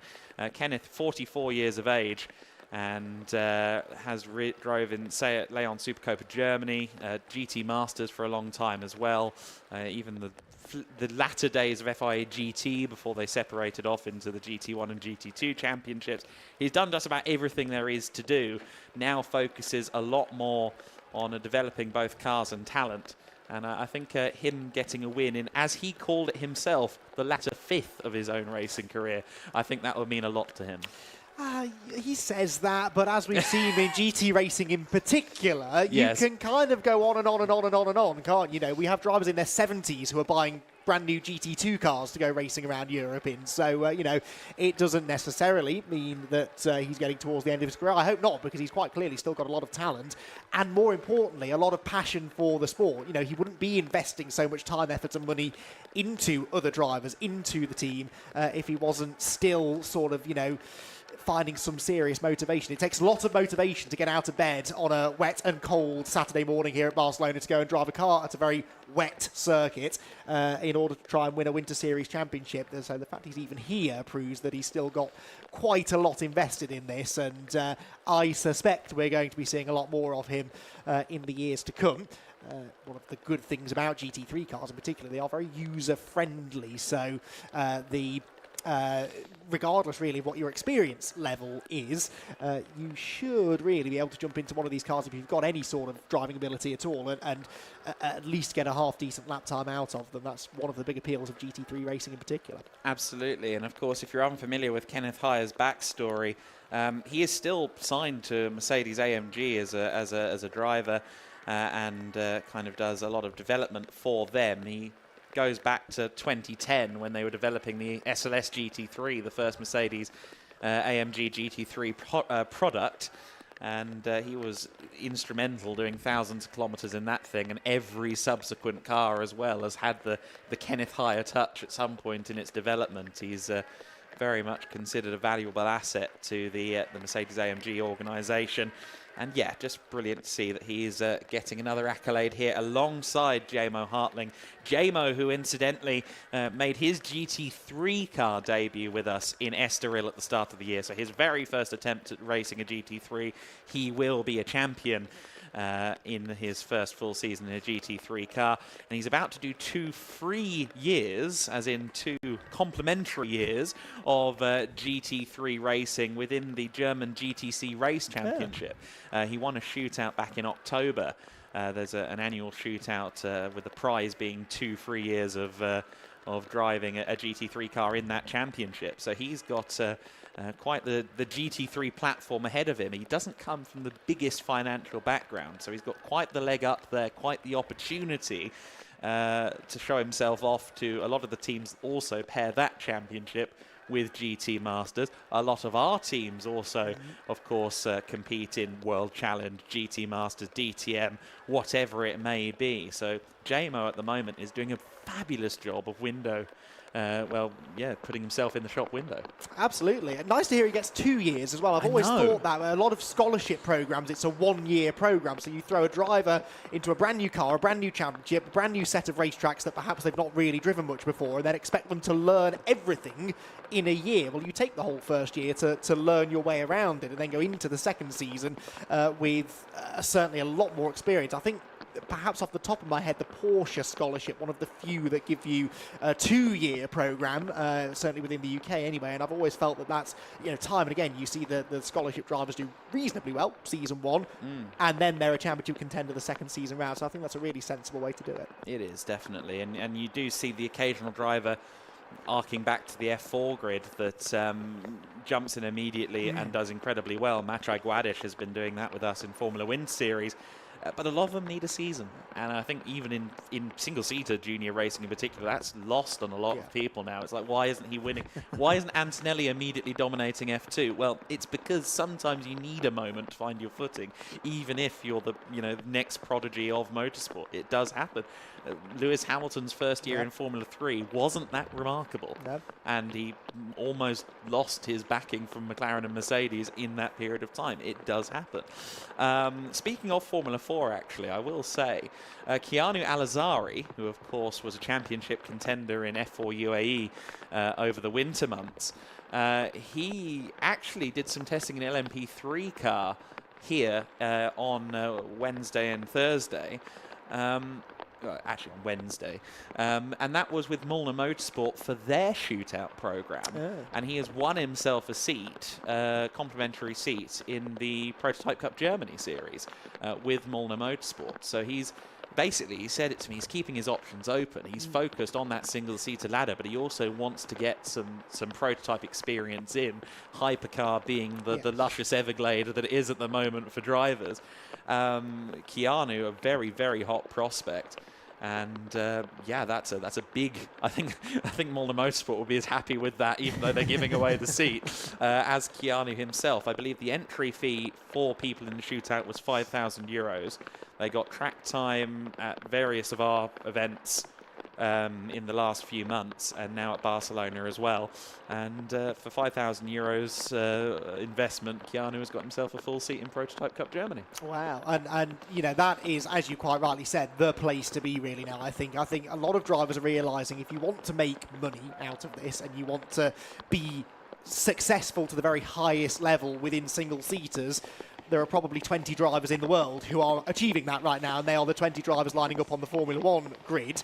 But outside of that, it's an awful lot of work. You have to pump an awful lot of money into it, and you're far from guaranteed to get anything out of it. But I do think that the GT and sports car racing route, drivers are realising most definitely now that they can make a little bit of money. They can certainly get to the very top level of racing in that category an awful lot easier. So I think, yeah, hedging your bets a little bit, not a bad way to go. And a lot of single-seater drivers these days making that transition over to prototype racing with some serious success as well. It was the case for a while, really, that you went through the GT racing ranks if you wanted to go racing prototypes. These days, it is the single-seater drivers getting that opportunity and making the most of it. And of course, the GT3 to World Endurance pipeline is now massively strong. I look at Darren Lung from British GT, from your neck of the woods, who's now in the World Endurance Championship, looking across the garage at Valentino Rossi. I know Darren, I've been texting him about that, saying, that must be cool. He, of course, was racing GTWinterSeries last year. He was here with Schubert Motorsport, getting his eye in with a GT3 car at the start of last year. He went on to win the British GT, or well, to win, but he went on to have a great British GT champion. Did they win the championship? Yes, I believe they did. They did, I believe didn't they they? did, yes. Harper and Lung did win the championship. I had a little brain freeze there. It was very close. There were lots who could have won it, but I think, I do seem to recall them coming out on top. Donington Decider doing Donington Decider things. He's had an absolutely incredible 18 months in a GT3 car, made those first steps here, and is now in the World Endurance Championship with a team of the caliber of WRT. So that says it all, really. Unfortunately, I do have to say the most recent bulletin that's come up on our timing screen, and it's something that I've been told about already by my GEDLICH Racing colleague Stefan Lerner, and that is that the Prototype Wind Series race is unfortunately cancelled due to the weather and track conditions, and that unfortunately means no more racing today. That is going to be the conclusion of our racing program, unfortunately. We haven't had much racing to speak of with the conditions as they are, sadly. But again, this static shot of turn one kind of says it all, really, doesn't it? It doesn't look promising or friendly out there. Very easy when you're sat on a sofa at home looking at these pictures saying, well, I'd go out in that. If I had the chance to go and race a prototype around Catalonia, I'd do it regardless of the conditions. But believe me, when you're here in person, you can see the track, you can see just how difficult it was. I think, you know, the amount of issues we've had at very low speed, even behind the safety car today, goes to show how treacherous it is. And I think this is absolutely a sensible, a regrettable, but a sensible decision that's been taken by Race Control. We've got another day. The forecast, touch wood, is better for tomorrow, and we should hopefully have a dry and, whisper it, sunny afternoon. So I'm hoping that we'll get everything in tomorrow, and it's better just to keep everyone in one piece, all of their cars in one piece as well, so that we can put on a really good show to see the season out in style on Sunday. Yeah, absolutely right. The final day of the Win Series season is always a really good time as well. We've all been driving around Iberia together in a convoy, and that will be, you know, a great send off on Sunday. We're expecting far better conditions. We're expecting our full quota of races, and of course we've got some brilliant entry lists as well. Season highs for the Prototype Win Series, for the GT Winter Series. Always seem to have 35 plus cars in formulas, which is a really wonderful problem to have, and then the GT4s as strong as ever as well. So we will have a full program of fabulous racing on Sunday, but the weather has done what the weather has done. That hasn't stopped us though declaring some champions for SETI Motorsport. Mikey Porter, Jamie Day, they will have the overall championship going into Winter Series Sunday in the GT4 Winter Series, and Kenneth Heyer and Jamo Hartling will have secured the championship with the half points scored in this race in the GT Win Series. And I understand that Izzy Browning is down there with the newest GT Win Series champions. I am indeed. I'm with our GT Winter Series champions, Kenneth Heyer and Jamo Hartling. We found some shelter under the podium. So, guys, champions of the GT Winter Series. I mean, possibly not the way you would have wanted to do it, but still, nonetheless, you are champions. Yeah, it feels a bit strange after today. We did not do something for it, but at the end, yeah, I think it's half points. It's enough for us. We've been champion, I think. A little bit later we will realize it was a long winter time with a lot of races. Rocket Man is going every weekend faster and faster and faster. For me as an old guy, it's pretty amazing to see. Yeah, I think in a few hours it will have an impact on us. And at the moment it feels a bit strange because we want to race, and Jamo was prepared really well for today, so yeah. Well, you may not have done anything today, but you have done stuff all season to be in this position. Obviously, Jamo, we saw some fantastic drives from you last weekend in Aragon. So what does it mean to take this championship? Incredible feeling for me. It was the first championship in a GT3 car, and with Kenneth we found a very good pairing together, and yeah, I'm very happy. Today it was a little bit weird, but yeah, I'm thankful for all of this, and a really big thanks to my completely team. And you guys as well. I mean, you get along so well, clearly. You're a great pair together. So you must be amazing to be able to bring this home for the team with both of you. Yeah, the Schnitzel racing team itself is pretty based on that everybody is a team member, not just coming for a year or second. The goal from Thomas and Connie is that the people introduce themselves into the team, stay, getting friends, and be successful together. So it's quite a big difference to a lot of other teams. I do it now for more than 20 years, and it's really one of the top 3 teams I've ever driven. The people are all nice, so they have a basic stepper with Tim and Marcel, Yo-Yo, and all the guys being together for more than a decade. So that's something you want to give something back to Thomas for sure, and to the rest of the guys. So the same with him. So he's producing these kids, and Marcel was the first one. Now the second one we have Tim Neuser as well, who's preparing a lot of good things, working his ass off and driving fast. So it's a special place. Yeah, the other team should be worried about you guys then. So pressure's off for tomorrow. So is it just going to be a fun drive tomorrow? No, I think we're pushing already and look forward that we win the another 2 races. All right, well, best of luck for tomorrow. You are our champions. Go and celebrate. Thank you. Thank you very much. All right, there's our GT Winter Series champions. They're going to go off and celebrate, and we're going to head back up to Adam. Oh, a Schnitzelauern post-party. Oh, my word. I know what those are like. I think the main party will come on Sunday evening, but they will celebrate this evening their GTWinterseries title. Fassetti Motorsport will be celebrating their GT4Winterseries overall championship. Pro Class still up in the air between themselves and Joel Mesh. This first day of the Winterseries weekend always feels like a bit of a run-in, a prelude, if you will, before the first full day of racing on Sunday. Wall-to-wall racing to come on the Sunday broadcast. But Andy, you've had your first half day, and then about 10% of the half day actually in the GT Win Series and the support categories. How are you feeling? I feel great. I mean, I feel like I've cheated a little bit today because I've rocked up at lunchtime. I've sat behind the podium and eaten some very lovely pasta, and not really had to do an awful lot of work. But that will all change tomorrow, that's for sure. As I said, hoping for a full day of racing tomorrow. The little glimpses we've seen today through practice this morning and the few laps of green flag racing we've had certainly suggests we've got some close racing to come. Definitely, you know, big grids, but competitive grids as well. So I do think we're going to have a great day tomorrow. This rain is going to clear out, and we'll get a little bit of Spanish sunshine to see the season off.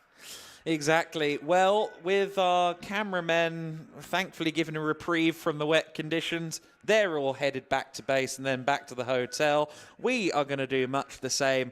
Make sure you join us for a full quota of races from the Prototype Win Series, GT4 Win Series, Formula Win Series and the GT Win Series, which will race into the evening on Sunday night. It's going to be an exciting programme of action to bring you.